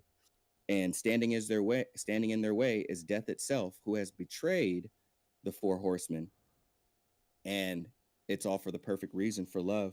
So we're introduced to the horsemen. We see that they are now kids because death has killed them. They needed to come return into new bodies, and they have to grow all over again. Death basically tracks down, goes to a bar, finds a tracker. The tracker, he presses them, and he comes in with two witches, a man named Wolf and a lady named Crow. He basically gets the list of the Chosen, and he begins to systematically, one by one, start to track them down and find them. The first person he finds is the U.S. president. And these Chosen, they were all the ones that helped conspire against Death and his wife to stop him from stopping the apocalypse from happening. We get introduced to all of the Chosen. We get introduced to the different various regions, not all of them yet. But Zhao Lin, that's the wife, who's from the House of Mao, which is over like in the Northern California region. We get introduced to her. We get introduced to Cheveo, who is from the Endless Nation. That is the nation of Native Americans in the area. We get introduced to who is the acting representative of the House of Mao, Prince John Freeman from the Kingdom of New Orleans, which is a black kingdom down in the South. They've got oil money, so they're the second richest behind the Endless Nation, which is all the Native Americans who went up and closed themselves off. And when they opened back up, they had the most advanced technology in the world, and they sell a lot of technology and automatons to have the most money. We get introduced to Ezra O'Brien, who is the keeper of the message in the city that is now in the middle of America called Armistice. And we also get introduced to Belle Solomon, who comes from Texas, one of my favorite regions down there. They got the Rangers. And my favorite character, second favorite character in the book, Archibald Chamberlain, who comes from almost like a Confederate land that is right below kind of New York, kind of in the South area. We get introduced to all of them. They are the Chosen. They are the characters, and pretty much all the pieces are on the board. As Death finds out that his wife is still alive, he goes and finds her. That's Zalin over in the PRA. She's pissed because she got in prison, and it was all because he left her to go, basically turn his back on the horseman. That's this girl right here for those listening. Yes, that is her, and she's something else. And she basically, reads him the riot act. You left me. I had to become harder than I was before, and when you met me, you were attracted to me because how I was, one of the ultimate death dealers. I impressed Death himself with how I dealt out death, and now I had to take out my father as you were breaching our gates to kill him, to take over as premier, to have my people stand down just so you don't war anymore. And there's no road to reconciliation. I love you. I loved you, but there's no road back. And that's when he tells her, well, I thought you were dead, but I found out that you were alive. And guess what else, Al? Our son is alive. And I will tear down heaven and earth to find him and bring him back to you so we can be together. And that's ultimately where we end at the issue number 5. It's him going and on a mission to get his son and bring him back to Zhao Lin, hoping that they can be a full family again. But this is a broken world, and I don't think things will ever be the same again. This book, I did not know what to think about it at first. And sometimes I've learned with my exposure to Jonathan Hickman, sometimes you need to let things percolate and you need to let things develop. Because the first issue of the book I kind of enjoyed. I was like, okay, I don't know what's going on. The second and the third and even into the fourth, I'm like, did I make a big mistake to do this videos with Skip here, because while I wasn't hating him by any means, this is definitely one of the best things I've written. Sorry, one of the best things I've read from Jonathan Hickman from a writing standpoint. I was like, all these characters are just terrible people. It's all bad, which was surprising to me, Skip, in our conversations in the past. We've talked about our different tastes and things that we gravitate towards and things that we just don't find as appealing or whatever. I got myself thinking a lot. I was like, I wouldn't have thought Skip would like, if like I was just reading this brand new off the shelf and I didn't know you had read it and loved it, I would be like, I wouldn't recommend this to Skip. It's a little bleak. It's a lot of, the main character's death, right? So yeah, there's a lot of my death. favorite character. There's a lot of death. And then the people that death is sort of working against are the other horsemen. And so of course they're not exactly, saintly people. They're basically all destruction. All the horsemen are some form of destruction. And then of course the people that the chosen ones are basically sort of the disciples of the horsemen. Yeah. And you're like, huh. But then as it starts going on, things start to emerge. You start to learn about, hey, Death has a wife. Oh, that's interesting. Her name's Zhao Lian. Yep. Yeah, it's hard to, I'm not sure if I'm pronouncing it right. And she, like you described, she won Death's heart by being the most crazy, brutal killer. Not that she was brutal, she was just the master of killing. Yeah. And then the one time when she met Death, their eyes met, she decided not to kill. And that was a really cool part, actually. It was one of my favorite parts of the series. And then there was a thing that was said, and Comixology is not cooperating with me, otherwise I would be able to bring up the pages. I really should just go and get the regular digital versions, because Comixology works great, by the way, if on an app. On my iPad works flawlessly, but on a PC, it always, in your browser, I should say, the browser version just always chunks up. There's a scene. I got you covered. Do you want me to quote it? Quote it. All right. Zhaolin, let's see. It was the first winter solstice, and the first time she had killed 100 men in a single day. Zhaolin saw Death, and Death saw her. She denied him, defeating him completely, and it happened just as the message foretold. A lotus of steel and without mercy finds mercy, and not for mercy's sake. Nice. Yeah, that last line, a lotus, the not for mercy's sake finds mercy, but not for mercy's sake. Because I wish I had the visuals to go along with it, but she's looking at Death, and he's off in the distance, and he's just kind of like admiring her as this great champion of death. And she goes, I'm not going to give you what you want, which of course is a little bit kind of reminded me of like Playing Hard to Get, a little bit of, and that just enticed Death. He was like, who is this woman? Right. And she ends up winning his heart to the point that he'll do anything for her now, which his whole function is death. He's the bringer of death. He's the one, everything that dies, it's basically, I don't know if you'd say it's a tribute to him, but he's just the incarnation of that.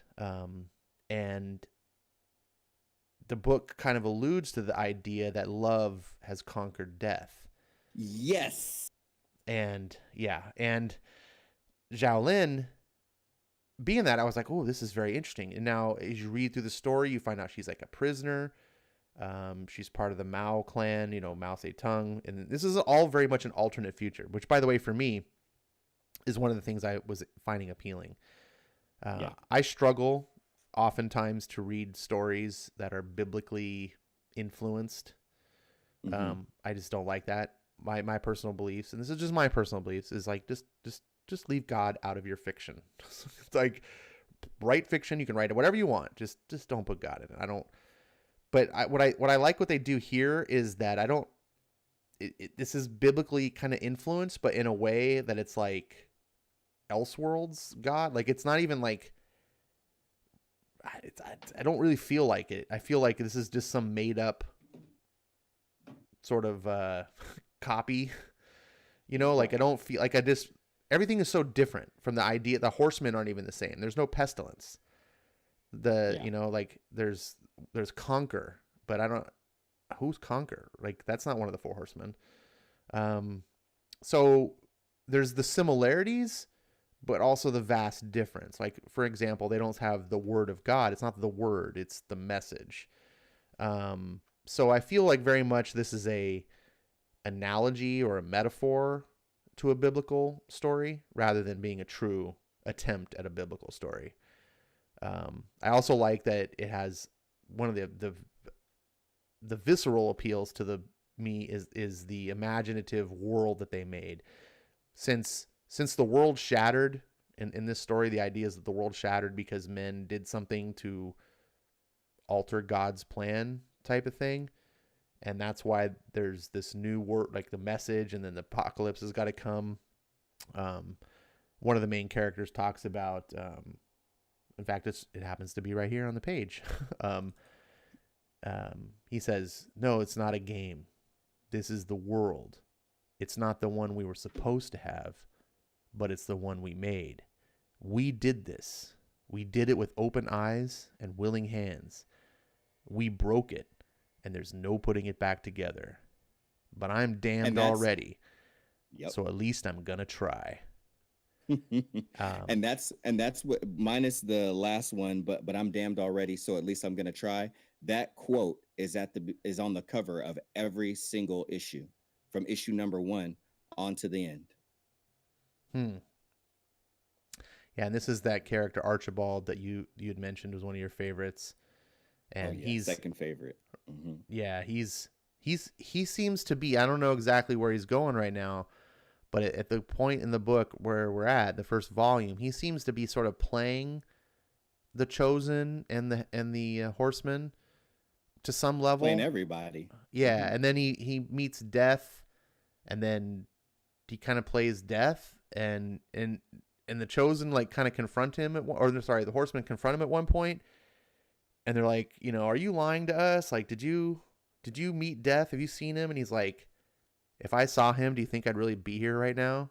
Which was a great thing to say, because that, like, it's like true. And they have to be like, oh, but the thing is he did see them, and he silver-tongued Death into not killing him. Yeah. And then he silver-tongues these guys into be like, psh, of course he doesn't say no. He doesn't straight out lie. He's like, but if I did, would I really be here? They're like, I don't know. Like, and just, you don't know what his motives are, but this guy is the guy that he's not had a lot of screen time yet. He's the Texas governor. There's these different lands. It's like, there's like 8 lands of the United States. It's all been broken up. It's a weird thing where like the Wild Wild West never really went away, even though time evolved. Yeah. So there's technology, mm-hmm. but it's still the Wild West. And one of the lands which would have been the United States, the region of America, is Texas. Of course, Texas is always one of those things. And he's the leader. Each of the lands has a big leader. There is there's the Union. There's the Union and the Confederacy. There's the Kingdom of, you might have said these already, the Kingdom of Louisiana, the government, something of Texas. The Union, the Confederacy, the Kingdom, Armistice, which is in the middle. That's where the Chosen all go and meet anytime they need to come together to discuss things. There's the Burning Plain. There's the Endless Nation, which is where the Native Americans are. There's the Republic of Texas, and then there's the PRA, and that's where Mao and all of them reign over in the kind of like the Northwest or the West region, California. Yeah. So this guy's name is Bell Solomon, and he's the governor of Texas. And each of these guys also kind of seem to have some sort of role that they play. Yep. And his role is the skeptic, is what they say. And it's kind of a question. They're like, wait a second, if the whole thing is all the Chosen are supposed to be believers, like you have to believe the word in the message. What do you need a skeptic? And I forget exactly how that they mention like his whole thing. But I like what he's doing here, because he's come to this conclusion that, no, we can't let this happen. This is just not right. And this was the first time when I saw this character, I was like, okay, cool. There is a moral compass in this book. And that's where, because I was like really appreciating the writing. And I was like, this is a really cool world. I'm fascinated with the imagination of it all. Hickman's got great wild ideas, but I have to have something to care about. And I was like, please. And so when we get introduced to Jianlang and, being like making death fall in love, and then this guy being the skeptic, and I was like, okay, I can see. And then, of course, the child, because we find out in book 5 that the beast, Jianlang and Death have had a child, and she thought child was dead, which made her hate Death because he wasn't there when he should have been, according to her. And she's very much a woman scorned, and she's not a woman you want to have scorned. No. And where is it? I think I skipped past too far. There he is. No, I don't want the guided view. There we go. This kid right here. So they have him plugged into some mega computer bank thing, and it's really creepy when they go through and this robot's kind of talking to the kid, and they're educating him and programming him. And since he's the child of Death, you figure he's probably going to have powers. So it's really weird. Like humanity is creating, they call him the beast, which of course, if you think biblically, the beast is it's sort of the herald of Satan, right? Like, and it's like, it's interesting to me from my point of view to be like, they're making it, they're making their own demise. Humanity, I don't know where it's going to go, the story, but just in this tip, like my first thought is like, oh yeah, like the beast is something you don't want to happen, but instead of it just sort of happening and you have no control of it, you're like making it. Like, yes, exactly. You're like, what are you doing? And it feels like all humanity is causing its own destruction. It's like everyone is just on board with, yep. And it's like, why are you aligning yourselves to do this? And on some level, that's fascinating because it echoes with reality. I look around me everywhere today, and I'm like, why are you people choosing to do these things? They're self-destructive. So this was a very fascinating book. You got to get to issue 5, in my opinion, for things to really start clicking. And it does come together. And this feels like a great opening act. By the time you get to issue 5 and Death, you see him at the end here. He rides off into the sunset with the wolves. And the wolves is one of his... I never really understood what those two were. His minions? Wolf and Crow. Wolf and Crow. They're you find out later. I don't want to give too much away. That's fine. Yeah, but they are his partners, and obviously they're supernatural. So Wolf can manifest himself into multiple wolves, and obviously Crow can manifest ourselves into multiple crows, which I loved the way that their powers were used. I do too. Gate, and especially in the last fight. Oh my gosh. And there was a really beautiful scene earlier on in the story that made me too like go, oh, I always look for anchors when I'm reading a story. A strong plot is not enough to 100% engage me. I want that, but I always want anchors. I want things to care about. And there was a really cool scene where they start to hint at like, what is Death's motives? Why is he running around? Why is he not dead and the other horsemen are and reborn? Because this whole story, they wake up, the 3 horsemen wake up and they're like, where's the 4th one? He's not here. And you're like, who's not here? And you realize it's Death eventually as you're going on. And I love how Kirkman doesn't lead you by the nose. He doesn't spell things out for you. He like requires you to sort of think about it and put 2 and 2 together. But there's a really cool scene as you're starting to like figure out why is Death doing this? What is his motives? What is, you don't yet 100% know about Jianlang, but you're starting to get the hint that he fell in love with someone. And Wolf is talking to Crow, and they're like all walking, and she makes some comment, like some sort of question or something, and he makes a comment of like, you know, even though oh god, what is the line? It's something about how like when you're in love, you'll chase, you know, you'll chase the crow even though you cannot fly, or something. To basically he's kind of hinting at the idea that like he's in love with Crow. She doesn't realize it, but he follows her everywhere. And it's really done better than I'm like Did you want me to botching right quote it? I now. got it. You got it I right. got it Yeah, up you do here. it. Yeah. Okay. I can't fathom the reasoning behind it. Why death would chase the living when they will all reach him soon enough. Yes, there's prophecy, but he ain't no agent for others. Makes you wonder what he's all about, though, doesn't it? No, I don't wonder. I know. It's love. You come face to face with love, and before the sun sets, you've become someone you didn't used to be. It makes the old new, makes dead things live. Love makes you into something better. It's the reason a wolf would chase a crow, even knowing he can't fly, and she don't ever need to touch the ground. Love sends a man halfway around the world just for the hope of catching it. Yes, thank you. See, this is why the show is way 10 times better when Skip's here. That was a beautiful. That hit that part in the book, and I was like, yes, Jonathan, thank you.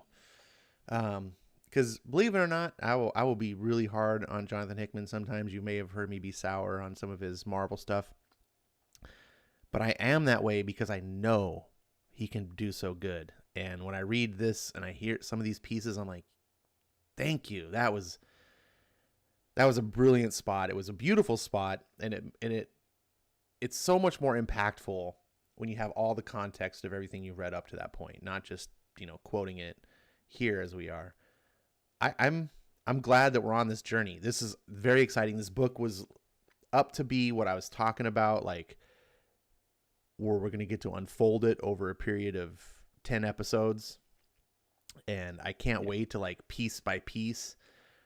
I could have binged through this whole thing, sat down, you know, and over a weekend and just plowed through it. And I would have been like, I'm sure I'd, you know, have a positive experience, but drawing it out this way, being able to talk, you know, every 5 issues approximately or so, and be like, what is it going? Theory craft it. I know you've already read it, obviously, but you're going to get to kind of relive it through me as a newbie. Oh, yeah. People in the chat, you know, who haven't read it yet, hopefully they'll get on board and get to experience. This is one of the, I don't want to say it's iconic, that word gets overused, but this is definitely one of the impactful indie series to have come out of Image ever. And I'm glad we're going to get some focal time on it. And thanks. I'm glad that you sparked my interest. I mean, obviously there's other people too. Jimmy pointed me at it. I believe Nalo is one of the people who helped. Wes over Thinking Critical. There's been a number of people who have planted the seeds of Ash, try this book. So all of you guys that were part of that, thank you. And hopefully you guys will be along for the ride. What else do you have to say about this? I mean, you get to gush on a book that you've read multiple times before. Well, before I do, because I am reliving it through you. A lot of the things that you're talking about, you know, I had those feelings and all this stuff. So I wanted to ask you this. We talked a lot about the story because there's a lot there, and the plot and the story and the characters continue to develop and whatnot as we go forward. But how did you feel about the art? There are times where the art I thought was very beautiful. I almost said sublime, but I think that might be a little bit overdoing it. I am not the world's biggest Nick Dragotta fan. However, it's one of those things that kind of like in Firepower, where the more I read it, actually the same thing with one of my favorite books ever, not ever, my favorite books currently, Ascender. I didn't really gravitate with the art at first. And as I read it, and as my brain got used to associating the art with the story, it started to really feel like definitive. Like, this is what the art needs to be. and that's a good thing. Mm-hmm. That's what happened here. It's what happened with Ascender. That's what happened with Firepower, to where I'm like, nope, I don't want anyone else to draw these books. I Yeah. feel like it wouldn't be right. Sometimes that doesn't happen. Sometimes you're just like, oh God, this book would be so much better if it didn't have this, you know, and it Right. never gels. This did gel. And there are times in the book where I really liked how Nick, I guess, visualized things. Mm-hmm. Um, a lot of it were in the subtleties, like at the end here. I mean, it's not the most impressive illustration, but the composition of this piece here of walking into the sunset, it's all silhouetted. You see the crows and the wolves. Um, it just, I honestly, I heard like the Western music, like from a Clint Eastwood film, you know, like Yeah. as this, like that makes, when that happens, you just know like that's evocative. Um, I do like that he made the characters feel personality, uh, like Archibald, that, and also Jian Lin. Mhm. Man, she's scary. He could draw her as Yeah. like this tragic little girl who's been victimized her whole life, and then be like, oh my God, she's the craziest monster. Yeah, I'm scared of her. um, Yeah. I Well, I mean, she impressed death, so yeah, that but that I mean says that's something. impressive. I mean the artist has a big task on their hands that they have to not just see in their mind's eye that, but they have to make me see it through their drawing, and he was able to do that. I also like his how he decided to. I mean, this is really trivial, but how he does flashbacks. Because I was Um, about to say, oh, page 69 and page 70. Oh, how I just really like. I don't know why everyone just doesn't do this. They just basically put this sort of like film grain touch to the book, yeah. um, and it just really worked for me. So you could tell like this is what the past was. Um, yeah, I wouldn't buy this book for the art, but I'm happy that it is the art. Got you. Got you. When you get a second, please do get to page, specifically page 70, if not page 69 and 70, because it leads into it perfectly. For me, it was, you hit a lot of the things, but I didn't expect a love story in the midst of it. And then when I found out that's what I was getting, I didn't expect it to work out so well the way that it did. But a lot of the way that it set up the message and everything, and how it's quoting, the scriptures, quote unquote, of the message and whatnot. Like there was prophecy laid out, within this book for all of these things as well. And then, like you said, it not being truly a representation of like the Christian God and the Bible from our world, but its own version of it, as it's an alternate telling, but how it still echoed things like love has conquered death. Like stuff like that is stuff that like Mm-hmm. rings true to me, and then how he backed it up with the things that like Wolf was saying to Crow and all those other things. Like all of that stuff, as far as like having that emotional connection and investment, made sense to me. I'm a father, and although I'm divorced, I've been a husband. So understanding that husband and wife dynamic and relationship, and what things are like, when a woman's been scorned, and how you're trying to, but you love her, and you never meant for this to happen. So you're trying to build that bridge back to where you used to be, just to find out, you know, you can't build a bridge far enough, and all you can do is try to pick up the pieces and make the best of what things are now. And most of the time that goes over to the kid, and they both have a mutual investment in that. So that's what his interest turns to. And that part just really resonated with me. And like you said, I really appreciated how each character individually is such an individual. They like, when I listen to Death, I hear Death in a specific voice in my head. When I read Archibald, he has a specific voice. When I read Belle Solomon, when I read Zhao Lin, to me, with the panels and the facial expressions, and along with the words, I hear her talking through her teeth. You weren't there when I needed you. Yeah. I hear all of that stuff, and it gets me. And then, like I said, when we get to pages like page number 70, where it flashes back. We're like, but how did you guys even get to the point where you two got separated? Like, you're Death and you impress Death, so you be killing people. What force took y'all down? Oh, the other three horsemen of the apocalypse. Oh, wait, and Zowlin's sister, who? And then you get to a page 69 where who's there, and she's yelling at her because she told the horsemen where she's out. And then the horsemen appear, and she just looks up with her weapons that Death gave her, and she's just like, who? What have you done? And she just tells her sister, a righteous thing. And then bam, you just catch the action shot where everybody, it's go time, it's going down. There's not a comic that I've pounded my fist and yelled silently so much for than this book. Nick Dragotta is my favorite. I've been a big fan of anime for a long time. I love Jack Kirby. I love great technology and establishing shots. I don't know how he blended the architecture from the White Tower and the Black Tower, the new spaceships, like a desolate land, these characters with all having their own weapons and their own looks. I don't know how he, in anime and Jack, I don't know how he blended all this stuff together to make this world. But and then Frank Martin's colors. And y'all might know Frank Martin from especially for the work that he did with Ryan Stegman, coloring Ryan Stegman stuff for Donny Cates' Venom series. He was on a huge chunk of them. It's one thing to really like stories and whatnot,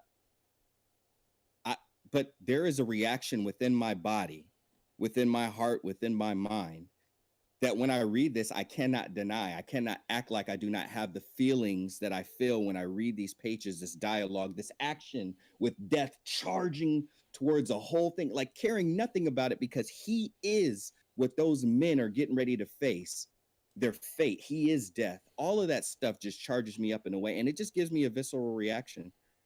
I just cannot be convinced otherwise about how I feel about this book. It really, really, really, and it just grows as we go along. I won't say anything about it, but it really does continue to build, and then it doesn't bloat. It builds, but it doesn't bloat. It gets to the capacity it needs to, and then the rest of the things just start happening. It builds up, and then it starts breaking back down. And it does, and it peaks masterfully. It ends incredibly in a very heartfelt way. There's nothing no stone is left unturned. There's no loose ends that don't get tied. My gosh, this is an incredible story. And what I love about it the most, it's something that I've noted that you said, and a lot of people have this sentiment, whether it comes from TV shows, whether it comes from ongoing series or whatever. When we enjoy stories, we want them to continue. But I'll be honest, I've been burned by that a lot, because sometimes people don't have enough good ideas to run things out, to an almost endless number, or a 4-year run, or, we bring up Chris Claremont so much, and that unprecedented, multiple decade run that he had. Those are exceptions. Mm-hmm. Most people come to the table, if they pitch an idea, if they have an idea, it's usually pretty finite.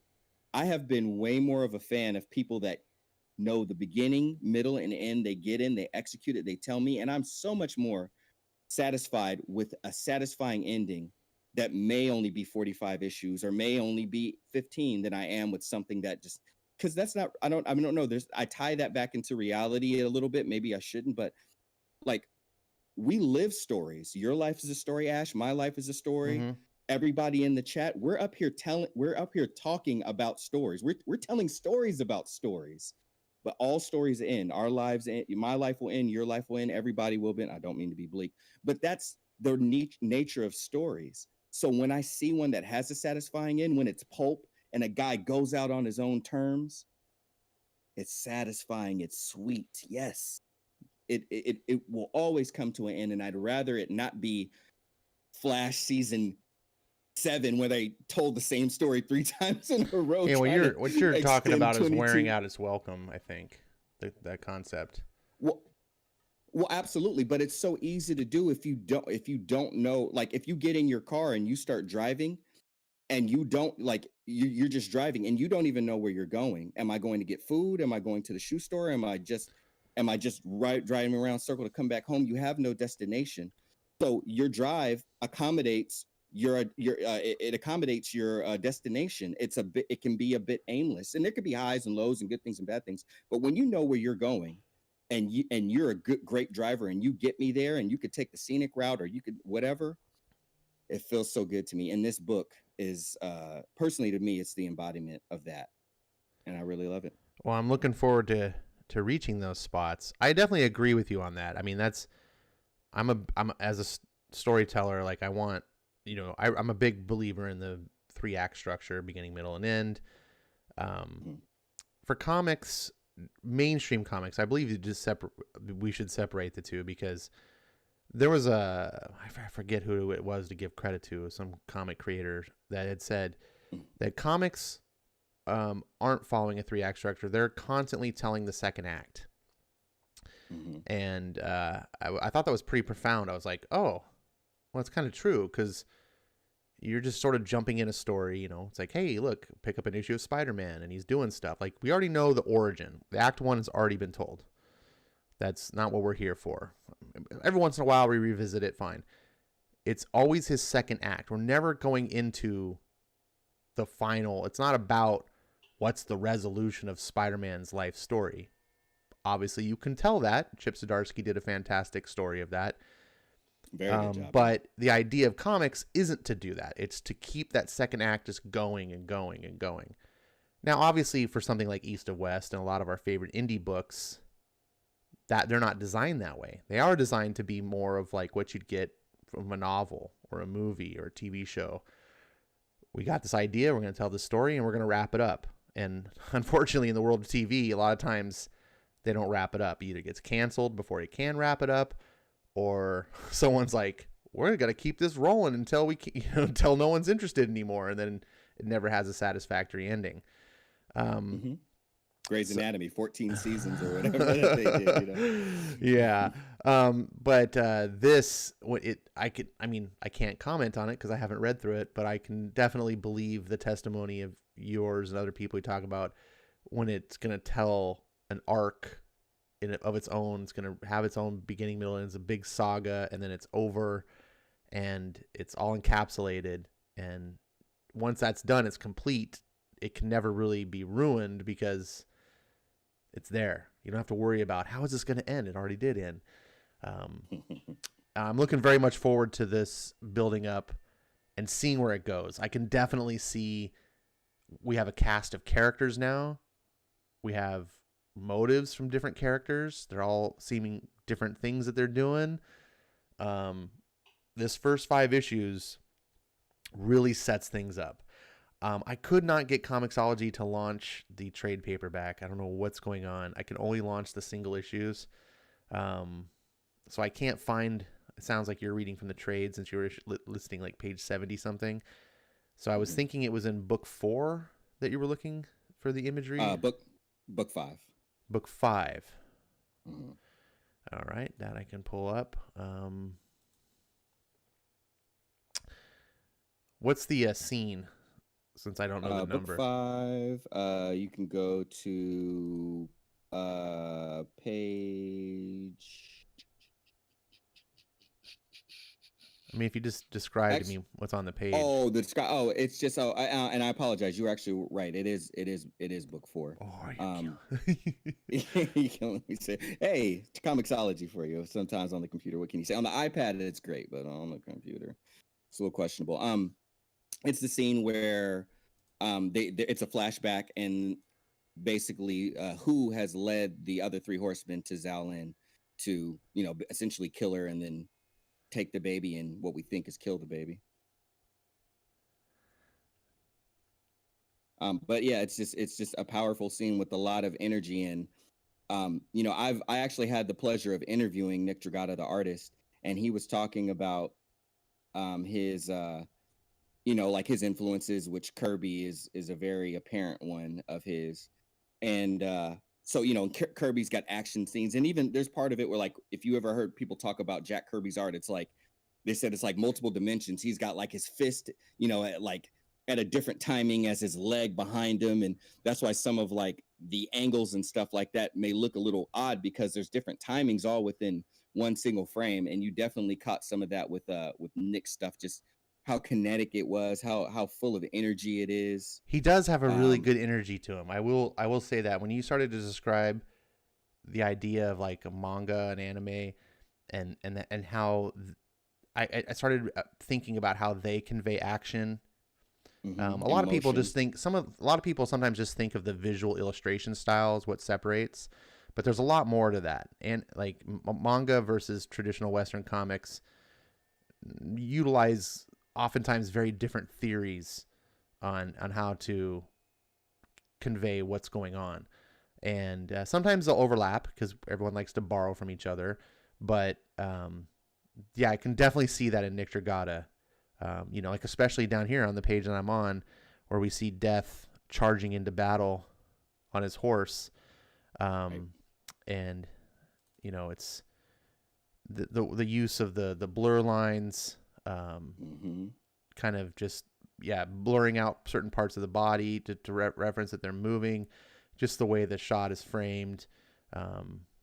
Even This in the lower left corner, like where his horse, which is also a cannon, like he cocked it and then boom, and as it pushes through, like he's literally like pushed back by the Yeah, force, like yeah. legs in the air, hanging on. Like you feel all that energy. Like Yes. that's, I do love this that's part. shot. This is one of the Oh, things him, I yeah, like how he does. yeah. Um, so yeah, this Issue 3, page 8 is a really great one too. It's got tons of. It's just bursting out of the page with just like motion, and if you look at every single corner and inch, you see something.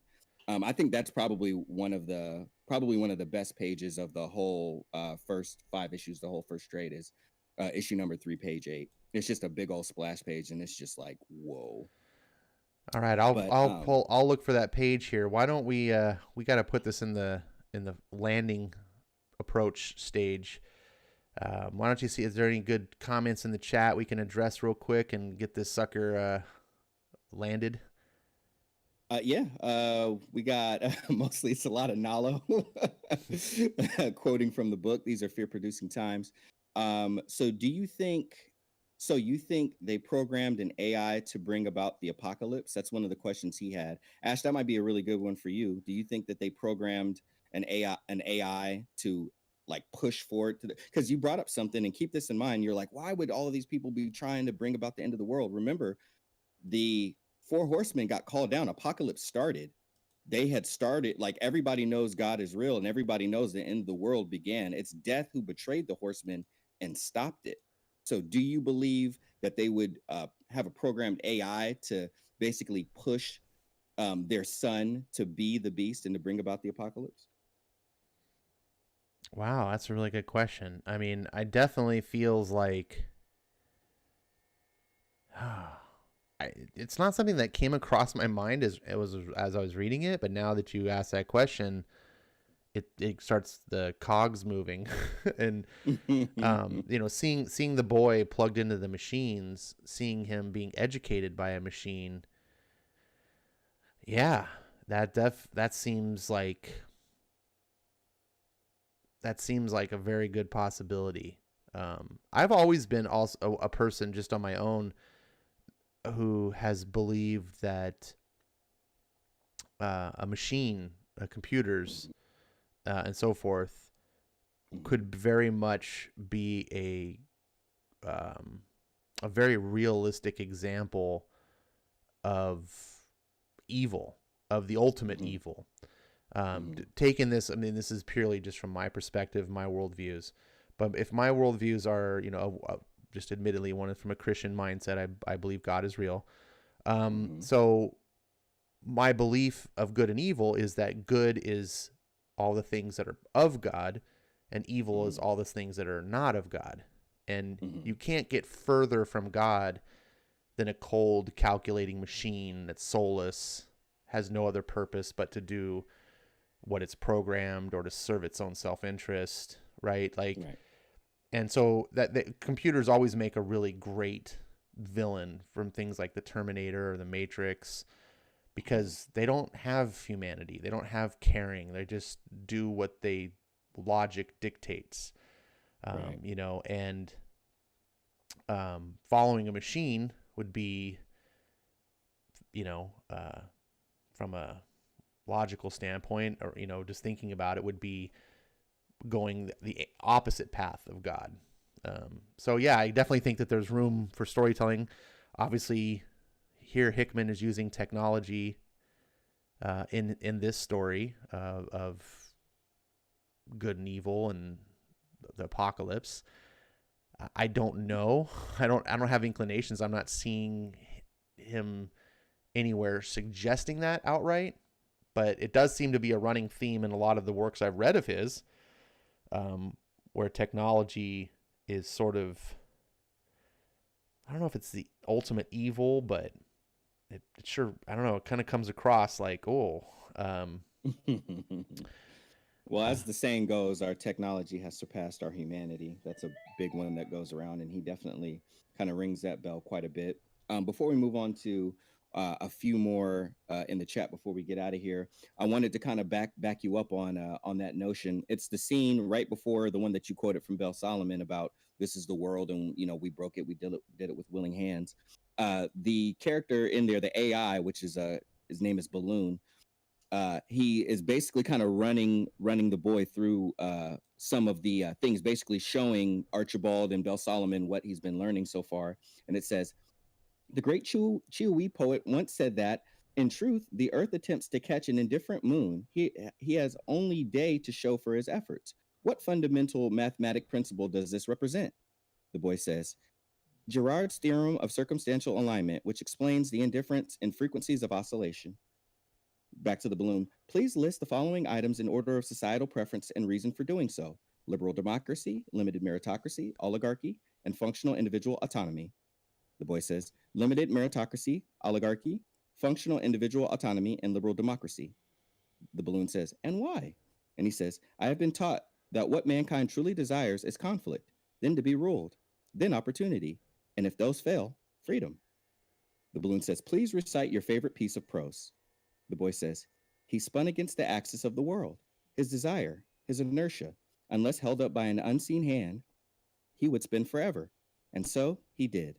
The balloon says, interesting. Who wrote that? The boy says, I did. The machine says, how do you feel? And the boy pauses, says, I don't know what that means.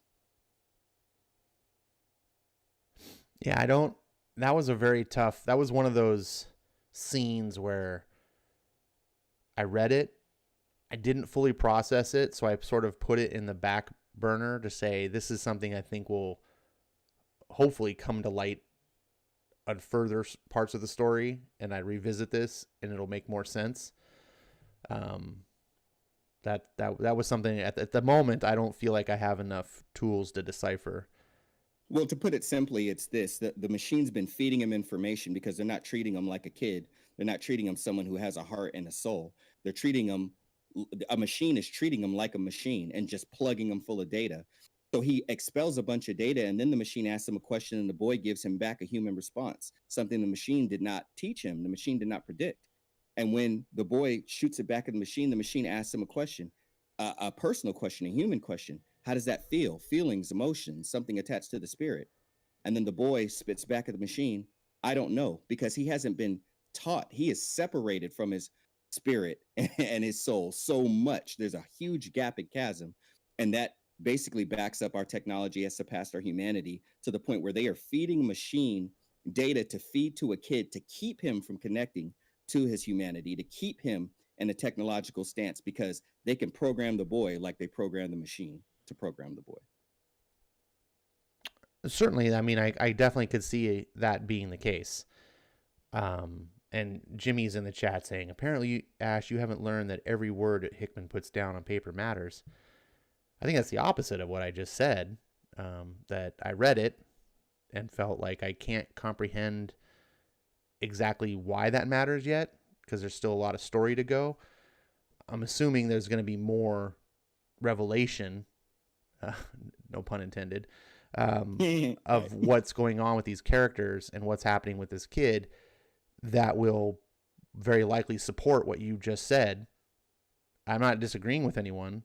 I'm only saying that not having that full context, I'm not drawing maybe the full conclusions that other people might. And that's just the way that I read things a lot of times too. I don't dwell too much on things that I don't understand. I just sort of like shuffle it off to the side and say, okay, maybe I don't need to understand this right now. Maybe the point is just be aware that it exists, so that later on when you come across more information, you go back and go, oh, that's what that was all referring to. So that's just how I was processing it. Totally. And that's what I think. It was more just a statement in that moment, kind of really showing us like anytime we see a young kid, they're like, they want to play with the ball or their toys, or like, we're used to seeing kids being kids. Like they have been shielding him and plugging and just like basically feeding him data. He's not even a kid. Like he's just a hard drive. Yeah, I mean, to me, none of that it didn't seem out of the ordinary. I mean, obviously the fact that there's a kid plugged into a computer is out of the ordinary. Right. But given the circumstances, his behavior didn't seem out of the ordinary. So I didn't go, oh my goodness, look at, he's totally not human. My brain was like, hey, yeah, he's a machine, because all he's ever known is being connected to a machine. That seems normal. Like, do you see what I'm saying? So I don't have the other context. Like, the way you're describing it and talking about it is making it seem more relevant than at the time when I was reading it, going, oh, okay, well, if I focus on the relevancy to what's being shown, then certainly.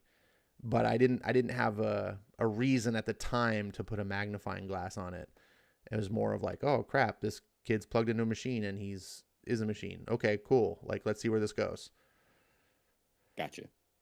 But yeah, I mean, I do like that. I'm very much, just one of the things I love about so far the Hickman stories. I got really big on the Hoxpox with its connection to the whatever the Dominion, and basically the higher order of life being the machines and ascending to that. There's some similarities. There's some things that he's doing like that in DECORUM. So we'll see where that goes. I do like all that. I find that very fascinating. This, obviously, though, is the first time I've seen him put it in context of not even just good and evil, but like righteousness and unrighteousness, holy and unholy. Like, so that is a different context than I'm used to. It is also interesting that Death is riding a machine. The horse of death is not a horse. It's a machine, piece of technology. Yep. Also interesting to me, one of the things that struck out as I was reading is, why is Death white and not black? Because you see all the flashback scenes where he's kissing Zhao Lang. He's black. And now the scenes here, he's riding around ghost white. And I haven't been able to put, part of me is like, well, okay, because is he dead? I don't think he's, part of me thinks he's dead, but then the other part of me is like, well, if he's dead, how come he didn't resurrect with the other guys? So that's weird. Plus, Wolf is white and Crow is black. So there's a bunch of things going on here that are making me not scratch my head, but realize like, okay, there's something to be puzzled out here that I feel will be revealed in due time. Indeed. I can assure you that.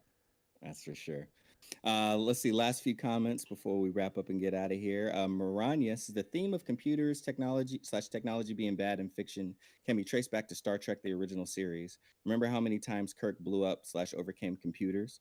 It goes back even further with some of those classic SL authors. Yeah, very much. I think it was back in like the late 1800s. It was like one of the very first books that kind of had like it was a machine with like human like intelligence. And yeah, ever since then, it's just kind of been growing and had a really big boom, especially like in, it started coming around more in the 40s, especially the 50s. And then we have things like Philip K. Dick's do androids dream of electric sheep, which also ultimately turned into Blade Runner and kind of birthed the cyberpunk uh, notion where AI is a huge thing. But absolutely right, Maranya. It's been around. It's not a new concept at all, honestly. So For sure. Very for sure. Well, we have definitely pushed the envelope on time constraints today, guys, but it's been a pleasure. I look forward to this stream more than any other stream that I do. I'm very much looking forward to the next one even more because now I feel like I've dipped my toes finally into East of West, and I'm at a point now where I'm like, ooh, like I can see where it's going. Before, it's like before you start, you can kind of anticipate. You can go, oh, it's going to be something good that I'm interested. But now I'm actually engaged. Now I'm into it. Now we've talked about it. Now I can see that things are going to start unveiling. Now next time we're going to get to basically compound on what we talked about today. I'm not sure what our next book is going to be for the Prime segment, but it'll be something good. We got 2 weeks to figure it out. I hope you guys are all enjoying these. Please submit feedback. You can talk to me or Skip on Discord, on Twitter. You can leave comments in the YouTube channel. I don't, unfortunately, get to read all the comments live as we're going through, just because I'm focusing so much on doing the show. But we are trying to see them and engage with you. The show is only going to get better as we get more practice and streamline things going on. So your feedback helps in that matter to know what we're doing best and what we're not doing as best. So please keep that up. Skip, do you have any final words, things you want to say? no, just I always appreciate people joining us live. It means a lot, especially when we're doing a newer show, and indies are only a fraction of the comic books that get purchased and read. But to me, it's the biggest portion. And Ash is finding more and more joy within them as well. So just appreciate all y'all being here live. We appreciate everybody that watches after the fact. Please leave your comments in the comments, your feedback down there, and we'll continue to make the show better and better as we continue this journey. So appreciate y'all. All right, guys. Thanks so much for joining us. And as always, read good comics. Take care.